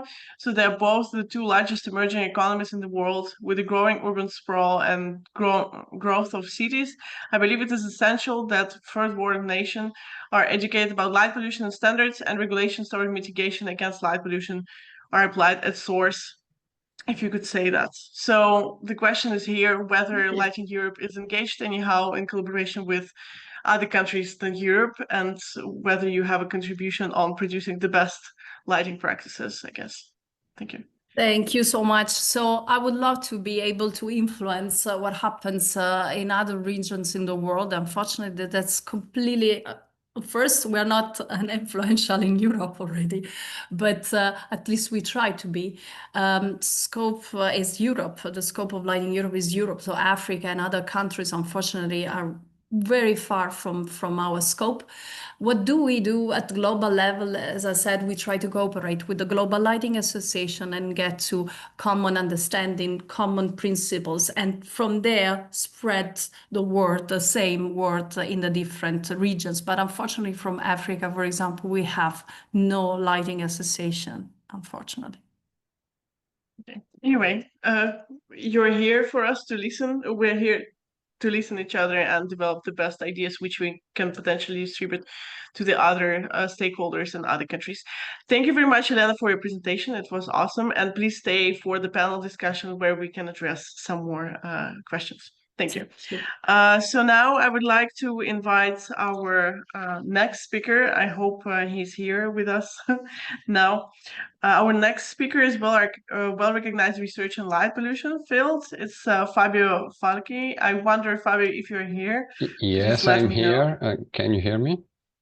Yes, we can, but we cannot see you. So yeah, because my webcam is out, so it's not working, the webcam. Okay, we are sorry for that, but I would like still to introduce you to everyone. Dr. Fabio Falchi is a professor of physics in Istituto Superiore Enrico Fermi in Mantua, Italy, and carries on research at ICA Slovak Academy of Science, Bratislava. He was one of the co-authors of the first Atlas of Artificial Light at Night Sky Brightness, which all of you is using, and led the development of the New World Atlas. I really wanted to have Fabio here because he's always at forefront of the development related to lighting. maps and also light pollution regulations in Italy. So Fabio, the floor is yours to discuss the developments and challenges you have in Italy. Thank you. You're welcome. I try to divide the... Just to say, it's not Samuel talking. There is a wrong name on Fabio's screen. Yeah. We have the problem with naming for some reason in Zoom, but that's fine. Okay. We will leave with it. We see your screen, but if you can do the full screen, it would be maybe better. Yes, It's perfect. full now? Thank you so much, Marat. Yes, you Okay. have time till 4 p.m. if possible. Okay. Maybe a bit less. Well, thank you. Let's start with the definition of artificial light at night as a pollutant, a real pollutant.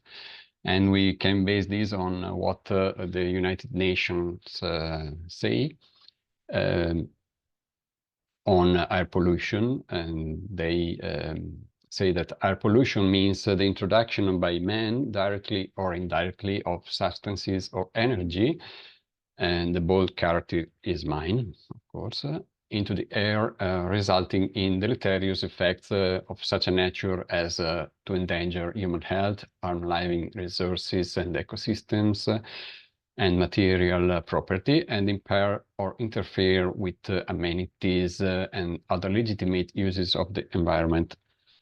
And air pollutants shall be construed accordingly. So we can arguably say that light during the night has all these characteristics. And moreover, there is a subsequent clarification that light is included in the energy so by the United Nations. And so we can surely say that artificial light at night is a real pollutant. And in fact, if we have a look at the natural levels of light, they can be well, the artificial levels that we are using may surpass 100,000 times the natural levels that we have in uncontaminated conditions. For example, the illumination, the luminance on the ground given by a clear starry sky is only 0.0005 lux. And so when we put 100 lux on the ground or on a facade and so on, we have this high level of pollution. And of course, as light is also natural, we can distinguish the light that we have during the night and the light that we have during the day. And we cannot have for example, high a pollution given by the sun, because we are used as animals to the cycling levels of light, and or really we need bright and intense light during the day, while we need darkness during the night.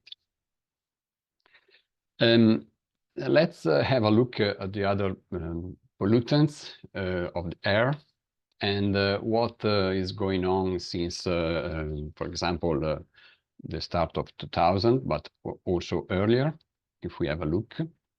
And here I put a graph taken from the European Environmental Agency, and we see that almost all the pollutants are going down.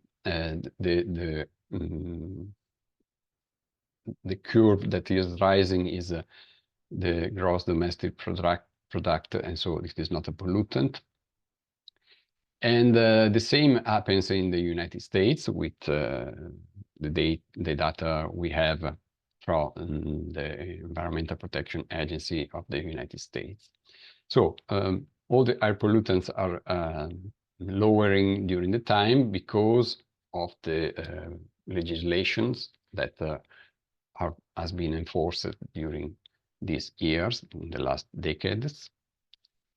But what we have found in light pollution, well, as we can see, we have a continuous rising of light pollution during the years, and so this type of pollution is behaving differently from all the others that are kept under control, as we saw. And we try to analyze this, why this is happening to light while it is not happening to the other pollutants. I think that it is because we are using an old strategy that can be good at the start, but in the long term, it is not keeping light pollution at bay. And so once we have implemented some of the strategies that we are trying to use during these years, light pollution will start again to rise. I have the experience here in Italy, where most of the Italian regions are covered by regional laws against light pollution. And we experienced that light pollution is not diminished since the adoption of the laws. What is this traditional strategy? Well, it is to put light where it is needed, so adopting fully shielding road lighting, for example, using the minimum levels, the extreme minimum level for the task, and sometimes trying to control the spectrum in some way, for example, by giving some limits in the color temperature or other type of reduction. And here in Italy, we haven't almost any law that put limits on this. And also we can use adaptive lighting, and also in this case, almost never it is used up to now. Here we have a map of Italy with all the regions and the year of adoption of the first law for each region against light pollution. The blue coded regions are those that adopt the fully shielding everywhere. And this is important because the fully shielding is not limited to some particular protected area. It is adopted everywhere, both for public and private installations.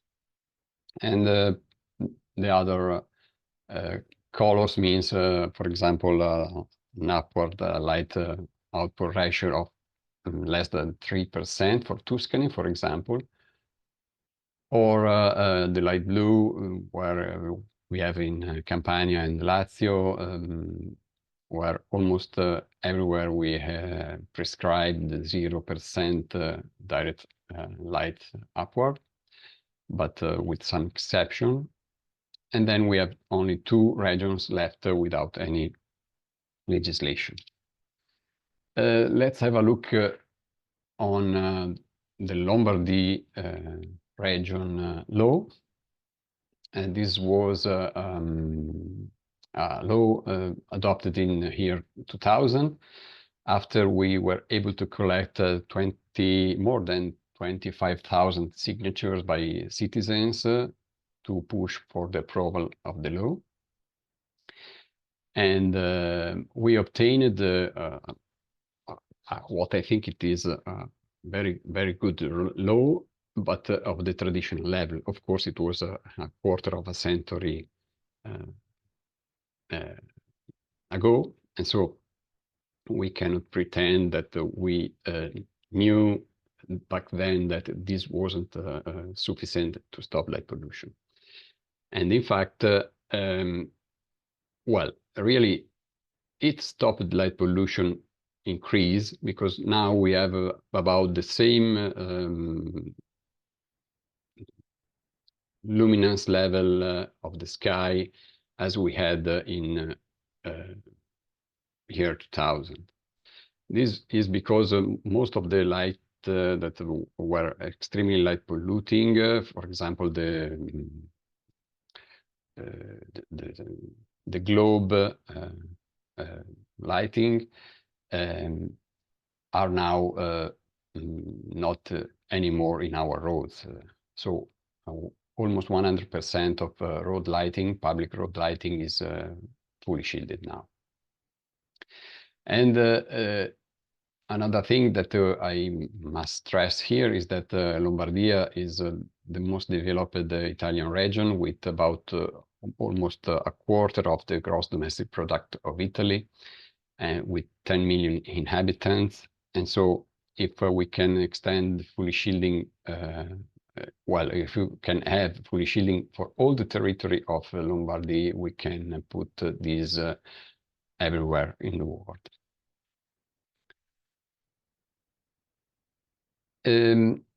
So apart from the fully shielding, we have the limits on the lighting levels, but here we have to use the lighting levels of the European norms, safety norms. And we have some exception, of course, for example, to light up historic buildings and other type, for example, the small installation of, for example, the private gardens, small gardens, and so on. We have very weak control of the blue light, and especially we have no control of the total amount of artificial light at night produced. And in fact, we have about twice the light produced now compared to 25 years ago. But this didn't reflected on the night sky quality so much because most of the new installations are fully shielded. But we simply postponed the increase if we don't stop the total amount of artificial light at night produced. And so what we can do in the long term? The single installation approach that we used up to now, so to prescribe how an installation should be made to pollute the less possible, in the long term is not working. And we need to introduce a second strategy so that we have to use both strategies at the same time. So the traditional one that I have already explained, but we have to introduce another strategy that will permit to work in the long term and to lower at the end the artificial light at night and the connected light pollution. So we can control over the territory that we have to protect. We can control artificial light at night by allocating a quota of light depending on the targets of that we can call red line target of the indicators of light pollution. For example, the luminance on the ground from the sky, or the luminance of the sky itself. So combining these two things, we can have the long-term protection that we need. Because otherwise, even if we put fully shielding everywhere, artificial light at night will continue to rise and rise year after year. And here we can see two examples of roads, lighted roads in the countryside where there is no sign of necessity to light up the roads.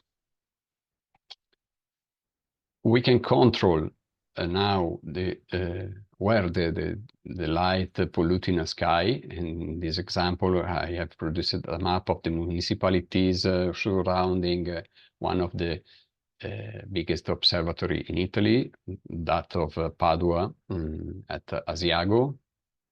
And we can see each number and the color codes indicates where the pollution comes from most. And so we can disentangle where the light is coming from, and we can act in order to protect the night sky in this way by finding where the pollution is coming, and we can find that by using satellites, for example.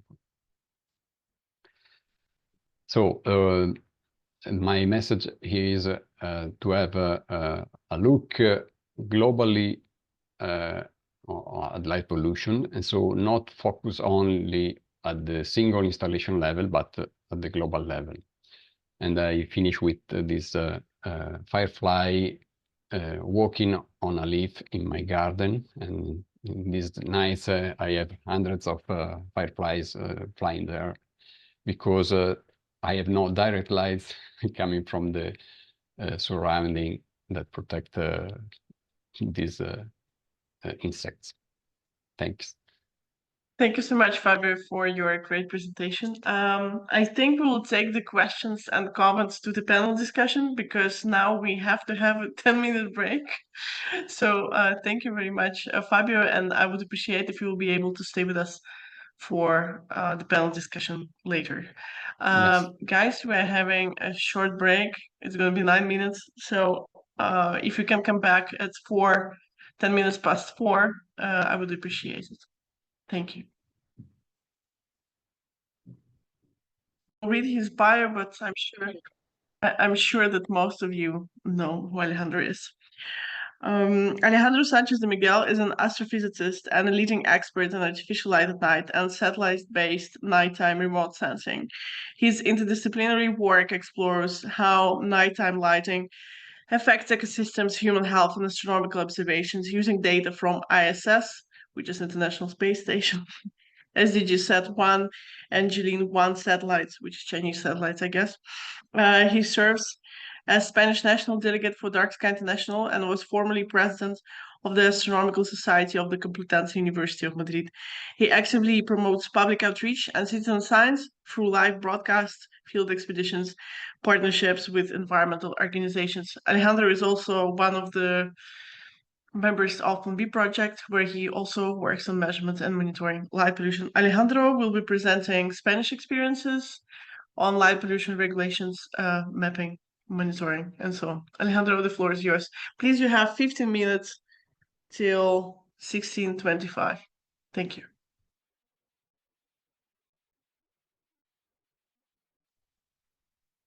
Can you say something? Because I'm not sure if we can hear. No. You hear me now? Now, yes. Yes, okay. Well, the first part is going to be fast because Fabio already talked about it a little bit. So what is light pollution? We already mentioned this. Just to mention, this is all EU members have signed this 1979 Convention of Long-Range Transboundary Air Pollution. So all EU and most of the beloved countries have this in place, but Jana could tell you how difficult it will be to enforce this convention. And as Fabio commented, this the topic of the light pollution specifically was discussed at the UN level to just double check, and the answer of the UN legal workshop was yes, it is, obviously. One of the topics, for example, related with this is okay, but how far light pollution can travel, no? Now, we have measurements taken as far as 400 kilometers away of the source, and we can detect them. That we can detect them don't mean that they have an effect, but we have some papers showing effects already at 250 kilometers. This was on migratory birds in the US, not in Europe, but probably will be similar. How is changing in Europe? Well, this plot also was shown by Fabio. This is the global, this is not the Europe. The main problem is that we don't know, because the satellites, the most popular satellites, have a huge uncertainty on the blue light, but we are working on that topic on the plan B, and I'm going to show you very fast some images on this topic. But what we know is the LEDs are changing very, very fast. I will have some data from the Spanish market and from the UK, so and other documents. And before COVID, these were the projections for four different entities of how LEDs were going to change in the next years. Fortunately, because of COVID, probably this has been slowed down a little bit, but yeah, the things are changing relatively fast. Some of this data that I'm going to show you is having validated with energy consumption on different countries like Spain, Portugal, Italy, and Greece. And something that is also a paper from Fabio, but this is at pixel level instead of a NUTS level, the statistical units, is that we can see Spain is one of the countries with more outdoor lighting per capita in the EU. The main reason, and it's very, very easy to see, is the low population density in Spain. And that makes that in the areas that there is a lot of high population density, like cities in Madrid or Barcelona, and that the amount of area to lit is relatively small compared to the amount of people living there. No? And if we see here, effectively, the areas that have high population density have not much light compared to the areas that have low population density. And this happens also, for example, here in the mountains. So against what many people think, Spain have a lot of light pollution per capita, no, and per built area. And you can see here, this have some biases because it's beers, but you can see here the border of Germany and Switzerland, and even the border between Denmark and Germany, because of these policies. And you can see, for example, in France, there's gradients depending also in how much shift lighting, part lighting they have, and different cultural patterns that we are trying to work with. For a few months already, you can check visually. We are working on the paper, and the actual paper, but you can see a 40-meter resolution atlas for the EU already, and some papers talking about the shift on blue light, how much energy and how much is the market on lighting in Europe. This was data for 2017. And now let's talk about Spain directly. Well, Spain, according to the data, started to drop on the satellite and probably on the energy consumption around 2010, probably because of the global economic crisis. Also, there was a new law in 2008 that might have stopped the increase a little bit. You can see this data not only for Spain, you can see this data for every country in the world. So if you don't find the paper, let me know and I will give it to you. But we have to, there's a difference between the acquisition of different satellites. So sometimes we have to be careful with those things. But one of the problems that we have is that we reduce the amount of light that the satellite can see. Don't means that we are reducing the light pollution. Here there is some estimates considering the change on LED lighting in Spain, and depending on the color temperature that we have been switching on, we can actually be increasing, even if in the satellite shows that is decreasing. And the energy consumption is probably going down. The funds the funds spent in street lighting since 2010 until today is more or less the same. And with the few data that we have, seems that in Spain we are not going down. Maybe probably we are going up, not terribly up, because it's not all 4,000 Kelvin. 3,000 Kelvin actually is probably the most popular in large cities like Madrid. But we are probably increasing. But we need more data on that, and that's why we are working so hard on this topic. But the sky brightness in average in Spain is relatively low, basically because the low population density.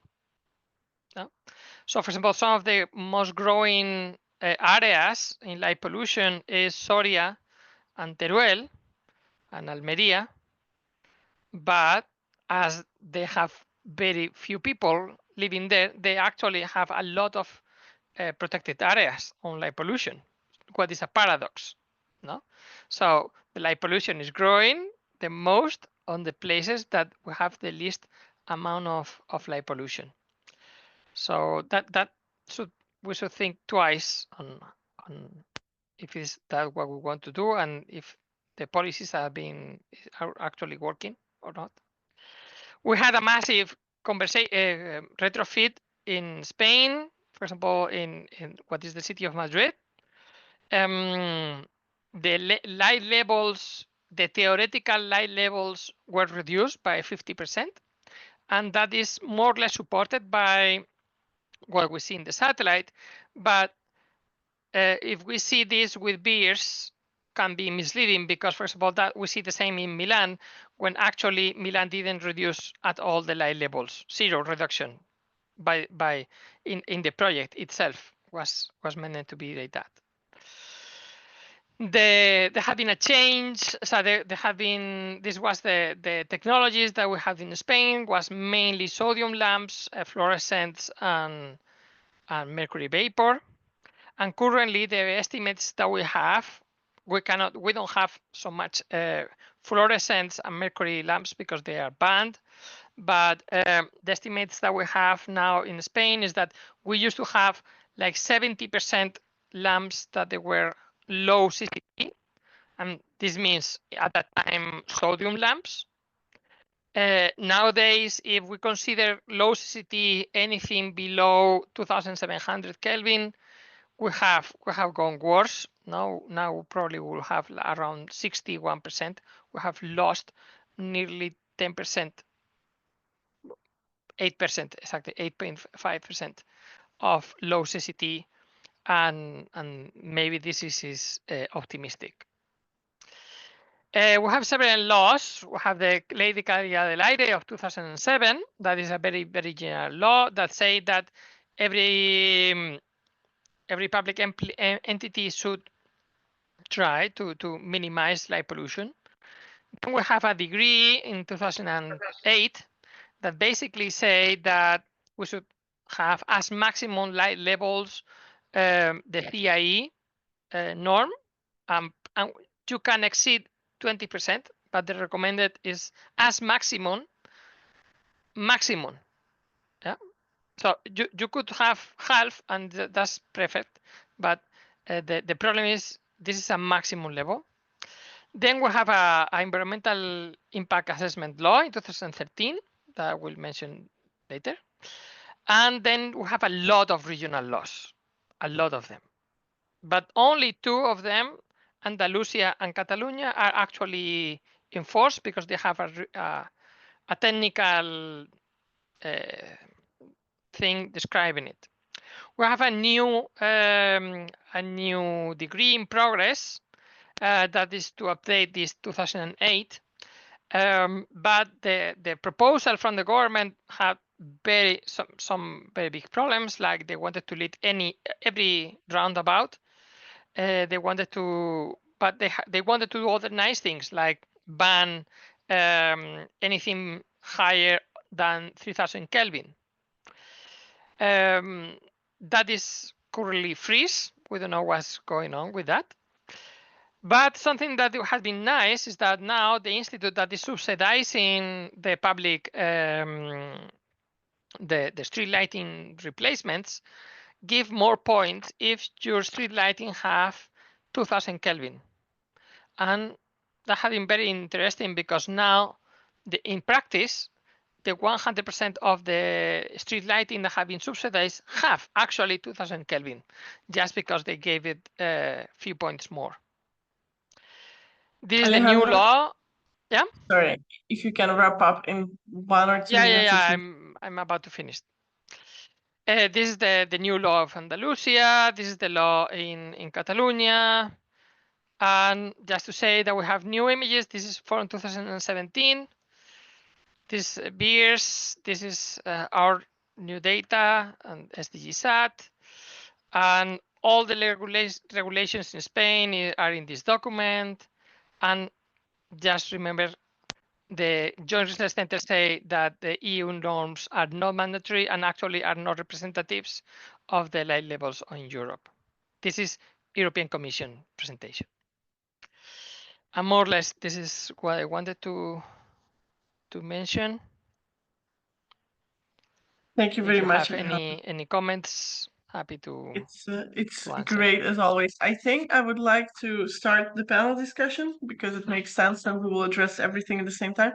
I just invite everybody who were speakers today to join me on this stage, and there are some comments in the Q&A section which are very broad about the Spain. For example, Alejandro, if you can have a look at it later, that's fine because I will not be able to address them all.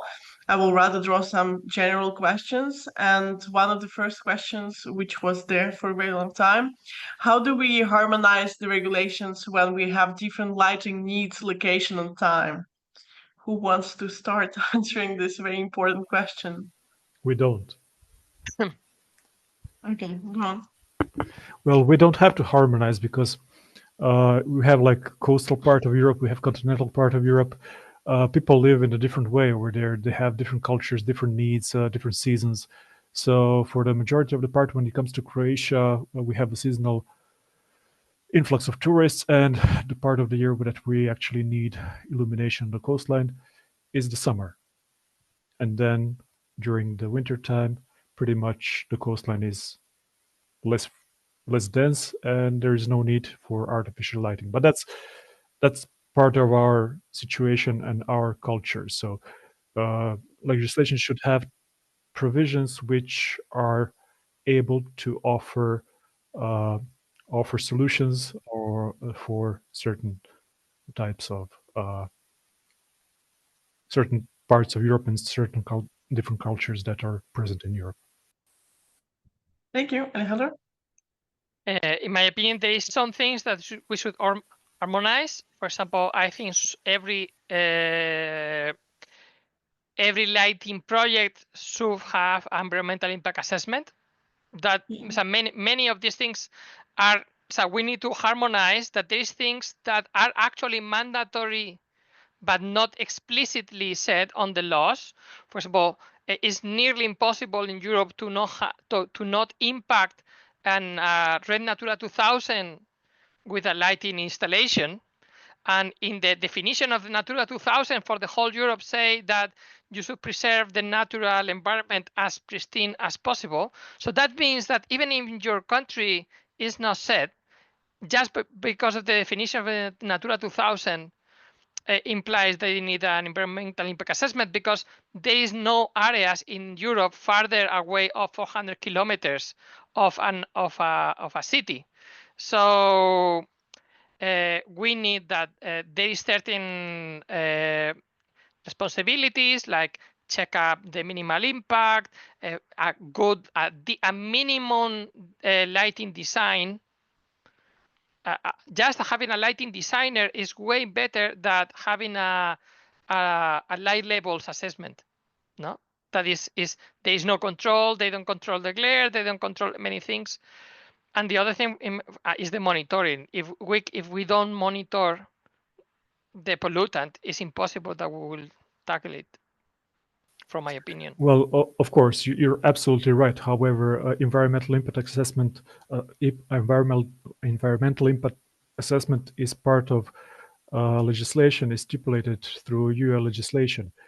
So, having said that, pretty much every single pollutant that comes into nature should be recognized, and by every single pollutant, I also consider light pollution the same, which is part of Croatian Act on Nature and Environment Preservation, is stipulated as we call it same as the noise. It's the give me a second. It's a burden on the environment. So yeah, every single big project should go through environmental impact assessment. In Croatia, it does. It does on the state level, and also it does on the local level. Thank you. I will express also my opinion here. I think we should harmonize at least the basic principles. So it was to the point what Alejandro was saying. So there should be some stuff which we say, okay, this is how we do the light pollution control, like by creating lighting monitoring or like by the measurements and stuff. But at the same time, we can adapt it for the culture specific aspects. Okay, Samuel, please. Yeah, thank you. Or I think it's okay. Yeah, I'm just that's it. confused who is Samuel, who is Fabio. Yeah, I agree with the idea that we can't harmonize everything, but we probably have a common basis that we could define based on consensual technical criteria. And I also believe that showing that other countries are more ambitious than us, when I talk on a French point of view, and manage to implement these rules can move the lines. I think we can rise through others, and it really worked well in France. When Alejandro was showing the map of France, we really have a regional cultural habit of using the light. And actually, it works by example. A mayor from a municipality, we see what his neighbor is doing, and he say, "Okay, you save money and you've got less impacts on biodiversity and on humans. Maybe I'll do the same." And maybe we could do it on a bigger scale, showing that other countries tried something, it worked, it didn't cost much, and it didn't increase insecurity. So that's why I think it's pretty important that we have this kind of exchange, because it opens the minds. Yeah, but also we need to have a well-defined goal. I mean, we have European Union, we have whatever Parliament, but we have to have a consensus and a goal. Without the proper goal, what we're actually achieving, what we're trying to achieve, there will be no results. And every single country in European Union is gonna, it will try to address this issue through its own legislation.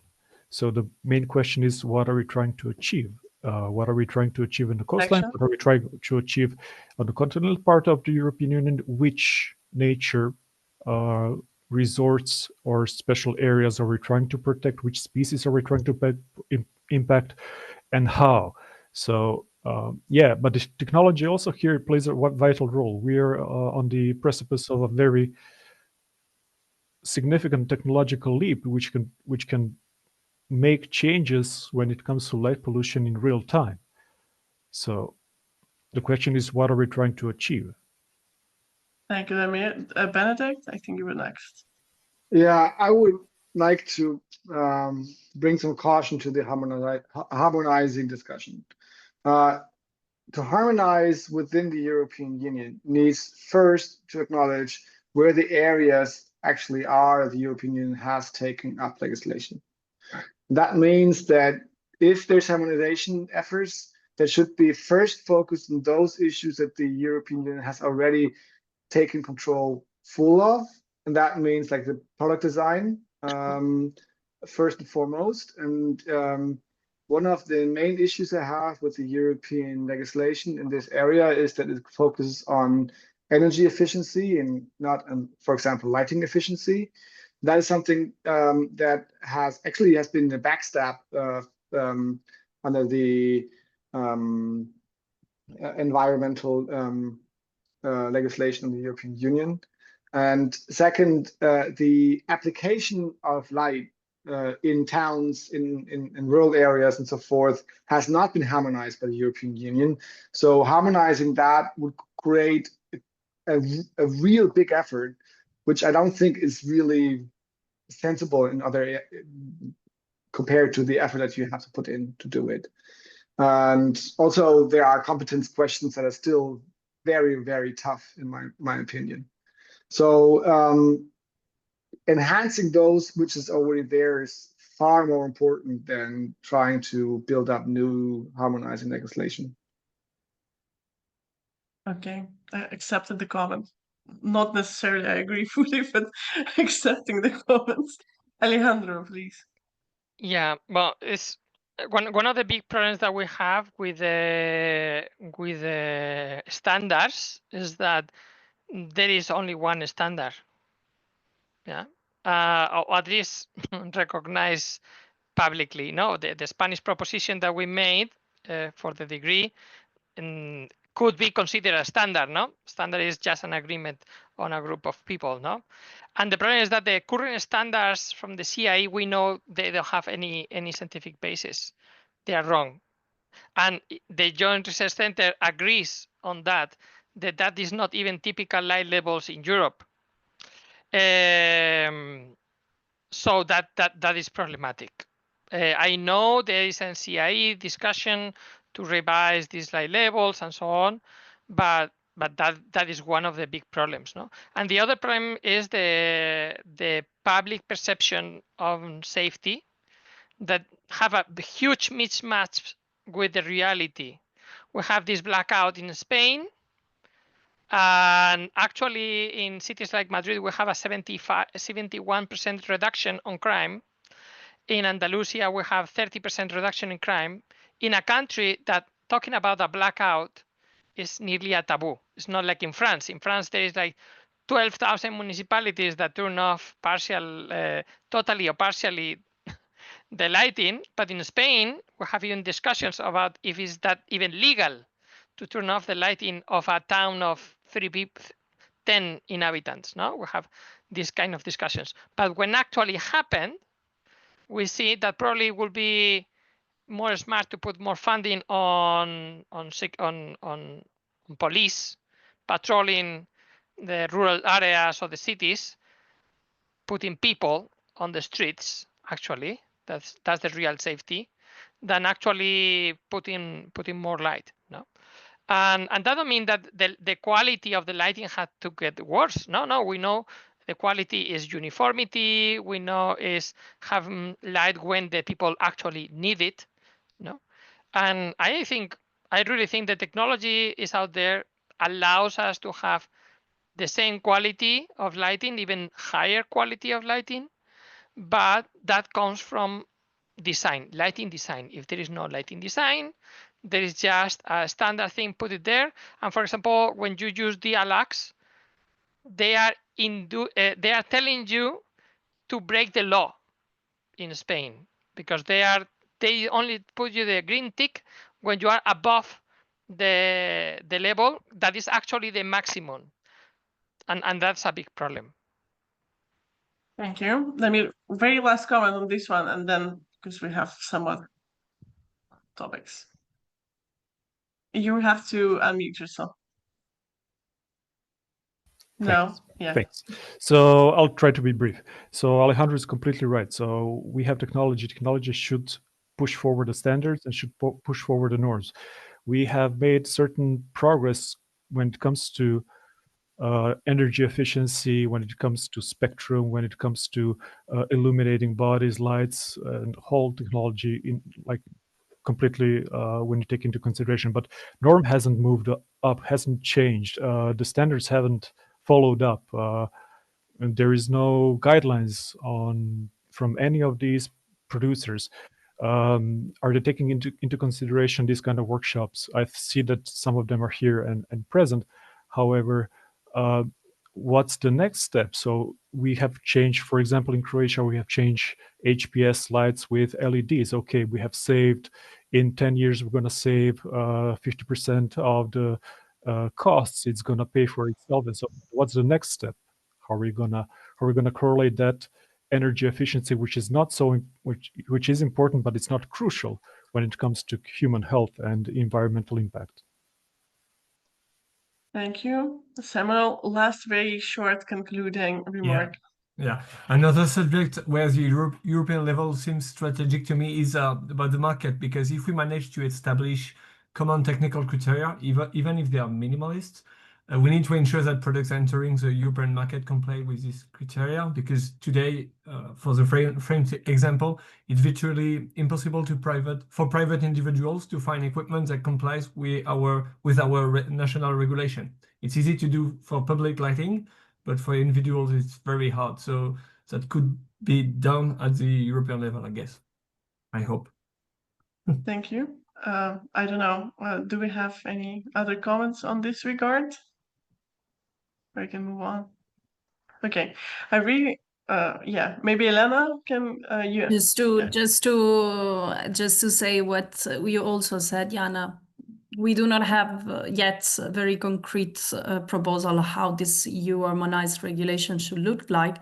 I think it would be more a matter of common principles that all regulations should follow, so that do not go left and right, and we have no contradicting requirements all around Europe. But of course, then regions and local territories would have specific needs, and it would be taken into account by this regulatory framework. Thank you. Thank you. Okay, I really like this discussion. I think we can go on further. Maybe Allen Conference would be a great opportunity for us to continue actually and define these common principles. I really like the question from Annette. So you say, I don't remember who we're presenting, but somebody said that light needs to have a clear purpose. Maybe it was done probably with the 5 principles.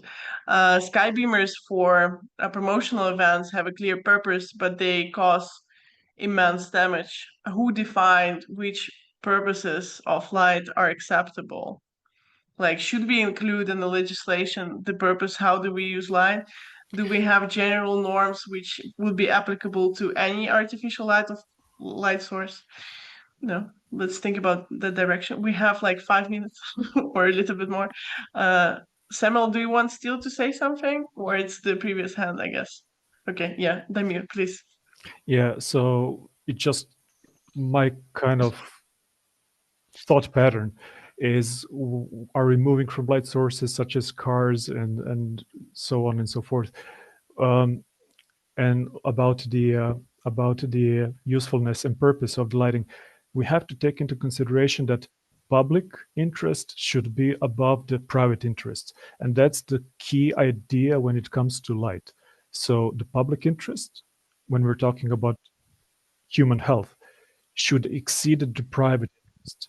And this is one of the ways that we can actually try to regulate intrusive emissions of light in urban areas or into the environment as well. Thank you. Alejandro, very quickly, because maybe folks have comments. Very fast. One of the key things, and it was in line with the question that I had in the Q&A, is that if there is not public pressure, if there is not a public perception of the light pollution is an issue, the laws will not follow, will not be enforced. And for example, on that, there is one of the problems from my point of view. I know many people don't share this point of view, but it's my point of view, is the environmental organizations, the big environmental organizations ignore completely this topic. And from my point of view, that's part of the problem. If this is not part of the conversation, the light pollution of Spain is in the news of France, not on the news of Spain. In Spain, we have Vigo promoting like the most lighted place on the planet, and they are happy of doing that, and that don't pay politically. Why? Well, because the main NGOs in the planet completely ignore this topic. Yeah, that's true. I believe also personally that we have to work on a good marketing campaign for light pollution because that's the key behind kind of promoting the best lighting practices. We have to be all on board and maybe implement the common principles, but marketing is one of the biggest part of the work actually, which nobody ever talking about for some reason. Any other concluding topics related to how do we define the purpose, or whether light is purposeful, or whether and how we should consider the moving lighting, like cars and bicycles and so on? No other comments? Elena, please.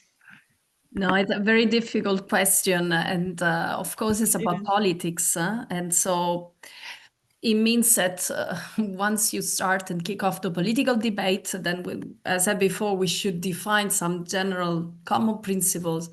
But then how general this principle would be, of course, will be defined during the political debate. And I'm sure that at one point there will be some references to like architectural lighting should also be considered in terms of light pollution, and should be considered that maybe in the very last hours of the night should be switched off. This kind of messages can pop up even in a legislation at European level. So to be seen, it's very exciting, honestly, and I'm eager to be part of this political and legislative debate once we'll be starting. Thank you so much. Okay. Alice, please. Very short. Yeah. I have here myself more questions than answers. You will remember maybe my photos of the two houses with a facade lit and the surrounding. On one side, it's understandable that people want to illuminate their surrounding, but how really we can limit that? I think that we very hardly prohibit that. We probably in this part can make more with rising awareness. Although the facades themselves, I think that should be prohibited at least in some areas or in most of the areas, except some exceptions. But it's really a hard question, and I don't have an answer how to efficiently address this. Yeah. Together with our participants, we thought about very difficult questions for this event. I think there's still a lot of concerns and questions which we have to still work on, whether it's standard, whether we should have unified approach or like some common principles. But I think we are generally moving into a good direction of raising awareness of light pollution more and more. We're bringing the subject to the different political agendas, and I hope we will stay together and define these common principles which we can reflect in the national or international legislation. Okay. Thank you very much for, I don't know, panelists, do you have any last messages before I move to the final part of our workshop? No, okay, you're good. Okay, thank you very much. I have my presentation last, which is aiming to kind of conclude. There are also questions for Fabio. So Fabio, if you're still here, please review the Q&A section. There's some questions which are directed to you. So now I'm going to share my screen. Let's see. I hope I will not have any trouble to share my screen. Okay, can you see my screen? No, it's like that. Yes. Okay, I will. It's okay, perfect. So I have three main points to discuss. So it's the state of light pollution regulations in Europe, but we touched upon it pretty broadly. I will talk about the Plan B work on light pollution regulations and the future steps which we're going to take within Plan B, and hopefully with some of the folks who are presenting today. And I hope to see more people on board. Okay, to start with the light pollution, I hope I will just want to be very quickly, so because we're all very tired. So on the state of regulations of light pollution, there is nothing at the EU level yet. Light pollution is not directly addressed anywhere. However, I just want to highlight some documents which mention light pollution directly. Starting from the 8th Environmental Action Program, so it's mainly policy documents, right? The 8th, somebody mentioned that we have a common goal, and if you see from the perspective of the EU, it's mainly the goal to protect the environment, and light pollution is being addressed as a pollutant within the current documents.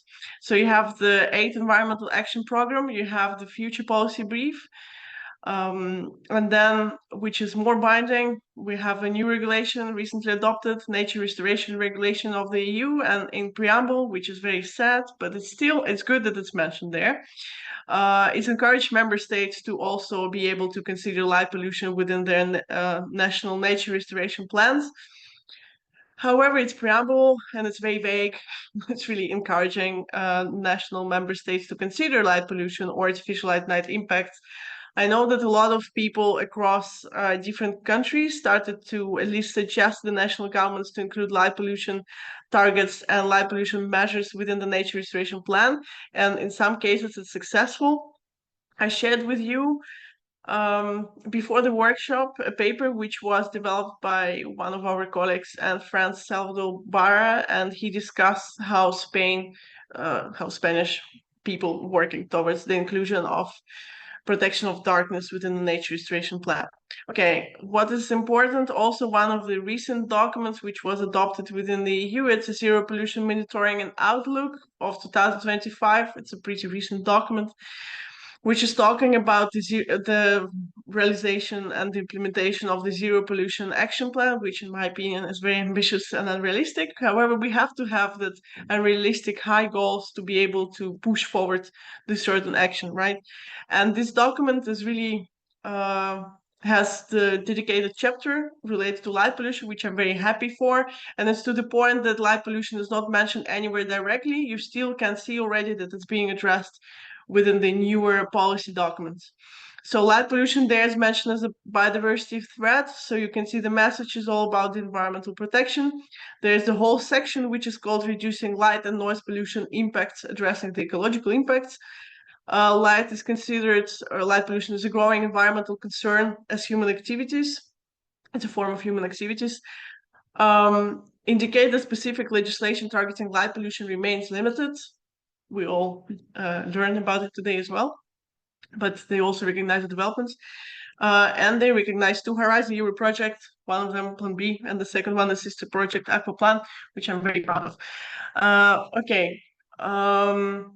Light pollution is being brought to the EU agenda in a different way. You heard today from Anna, which again, I really appreciate her work. Also, Alejandro work of bringing light pollution to the EU agenda is very important. So together we try to bring light pollution as a topic during the presidencies of the different during the EU presidencies of different countries. So you have Czech Republic in 2022, Spanish presidency 2023. We skipped some countries in between, but now we're working towards having an event or meeting during the Danish presidency. So if you hear me and you're from Denmark, please contact me to help us create this type of event on light pollution. Okay, now I'm moving towards what we're doing within Plan B. It's been a lot has been done, and this workshop is a part of it. So we're doing a lot of work. The first step of this regulatory work was creation of endorsement page. You probably know, maybe somebody can share the link in the chat, but we have developed Light Pollution Manifesto within the Spanish presidency. Alejandro mentioned it as well. And this manifesto aims to call European Union for action to reduce light pollution in Europe. And we created, together with Dark Sky International, we created a webpage where you can express your endorsement on the European action to reduce light pollution. I'm going to share I'm going to show you the QR code soon. Then the second step was working with stakeholders, so I've been in touch with a lot of NGOs. I try to reach different environmental NGOs which were mentioned, like Greenpeace and others, to kind of endorse the action and recognize light pollution as an issue. I've been in touch also with IUCN, IPBS, like I just, and so also we were in touch with the lighting industry, and Lighting Europe is a big part of it. So we try to reach different stakeholders to get engaged in this common action. The third step is here. We are now in the policy workshop, which was created in a very short time period. So I'm very grateful for everybody who made it here today as a speaker or as a participant. About the next steps, we are drafting already, we already have the basic structure, and we are filling in the policy brief, which would be finished by the end of June, and shared with the European Commission. The idea of this workshop, and I'm in touch with different professionals to collect your knowledge, experiences, and the common ideas, because I think it's very important to share them and kind of unify the action on at least some basic principles which we can duplicate in our work. Because if every group or every project will develop their own ideas, will not make any change. So I think it's important to kind of unify the action. And the next step after June, hopefully, I would like to receive your help in distributing our policy brief within your network. If we can reach local or national governments, it would be also great. Okay, so here you see the QR code of the endorsement page. It's on Dark Sky website. Just for some results, to be honest, there was not a lot of marketing campaign behind it, but I think we can share some successes. You can fill out the form to help us support light pollution regulations in the EU. You can express individual support by filling out the form, or institutional support by contacting me, and I will share with you the support letter. We currently have over 200 individual endorsements, which seem pretty little, but I think because we didn't have very major campaign, it's pretty big. We have 31 different countries across the globe, mainly within the EU, which I was very surprised about, because the main host is Dark Sky International, which is actually based mainly in the US, right? And then we received also pretty broad institutional support from different actors like Royal Astronomical Society, BugLife as well. We heard from our speakers today. So just small data chart here created by ChatGPT based on the Excel spreadsheet, which I have. We had a pretty big coverage of the countries, mainly from Germany, and this is the map. So I colored, don't pay attention to the different colors, it's just a representation. We have representation from a lot of different countries, which I think is very cool. And if you can help us to color other countries, fill out the form for sure. Okay, the form is still ongoing, so please fill out the form. Why is it important? It's obviously important for the future action, because we will still continue to raise awareness and maybe bring with our work, bring light pollution to the international agenda and the EU agenda as well. For now, I'm going to use some statistical anonymous data for our upcoming policy brief to show the geography, the companies which supported us, and maybe the background of people who are supporting us, to show and to prove European Commission that light pollution is not something like there, but it's something real and is supported. As a part of Plan B work, I published the paper, Light Pollution Regulations and Where to Find Them, where I developed the classification of light pollution regulations. They defined by levels, they defined by policy and law, also binding, non-binding instruments, and also according to the field. So basically where you can find stuff around. And I think it's very important. I include specifically their part about the difference between policy and law, because even in the chat, I've seen a lot of people mixing it together, and we have to have clarity on that to be able to have the normal coordinated action. Another part is the legal database of light pollution laws. So it doesn't include any policy document, which I'm also trying to highlight here. You see the QR code. It has United States and non-United States. everything what was non-US, I was putting together to this database. If you have any acts from the national level, regional or local level, which I missed, feel free to contact me as well, and I will add them to the database. Okay, so in the future steps, the policy brief, I will not bother you with a lot of information, but there are basically some main messages which I would like to include into this document, and I hope that they can be distributed further in the other documents or guidelines which you guys will be developed in your work as well. So light pollution is a form of environmental pollution which can cause significant harm to the environment, biodiversity, habitats, and human health. I think we clearly discussed this today, and it's important to align with environmental legislation. As I mentioned earlier, EU already recognizes light as a form of pollution, as harmful for the environment. So it's good for us to align in that regard. The second, which is very important point, and I wrote just now a paper about it, which is now under peer review, that night is an integral part of the natural environment. And I'm talking here about the law, which is already protected under the current environmental regulations. Again, I will not go into depth. If you're very interested, I will share with you paper later. But my basic point here is that environmental legislation is adopted to protect the integrity of the nature. And as we all know, nature is developing through seasons, and it's also developing through day and night, so circadian rhythms. And by definition of having the environmental legislation with a general goal, we already can use the existing legislation to protect the night as well. This is very briefly. Okay, the third point, we have to introduce binding monitoring and regular measurements of light pollution at the EU level. We have to understand how much light pollution is there, and we have to be able to monitor it.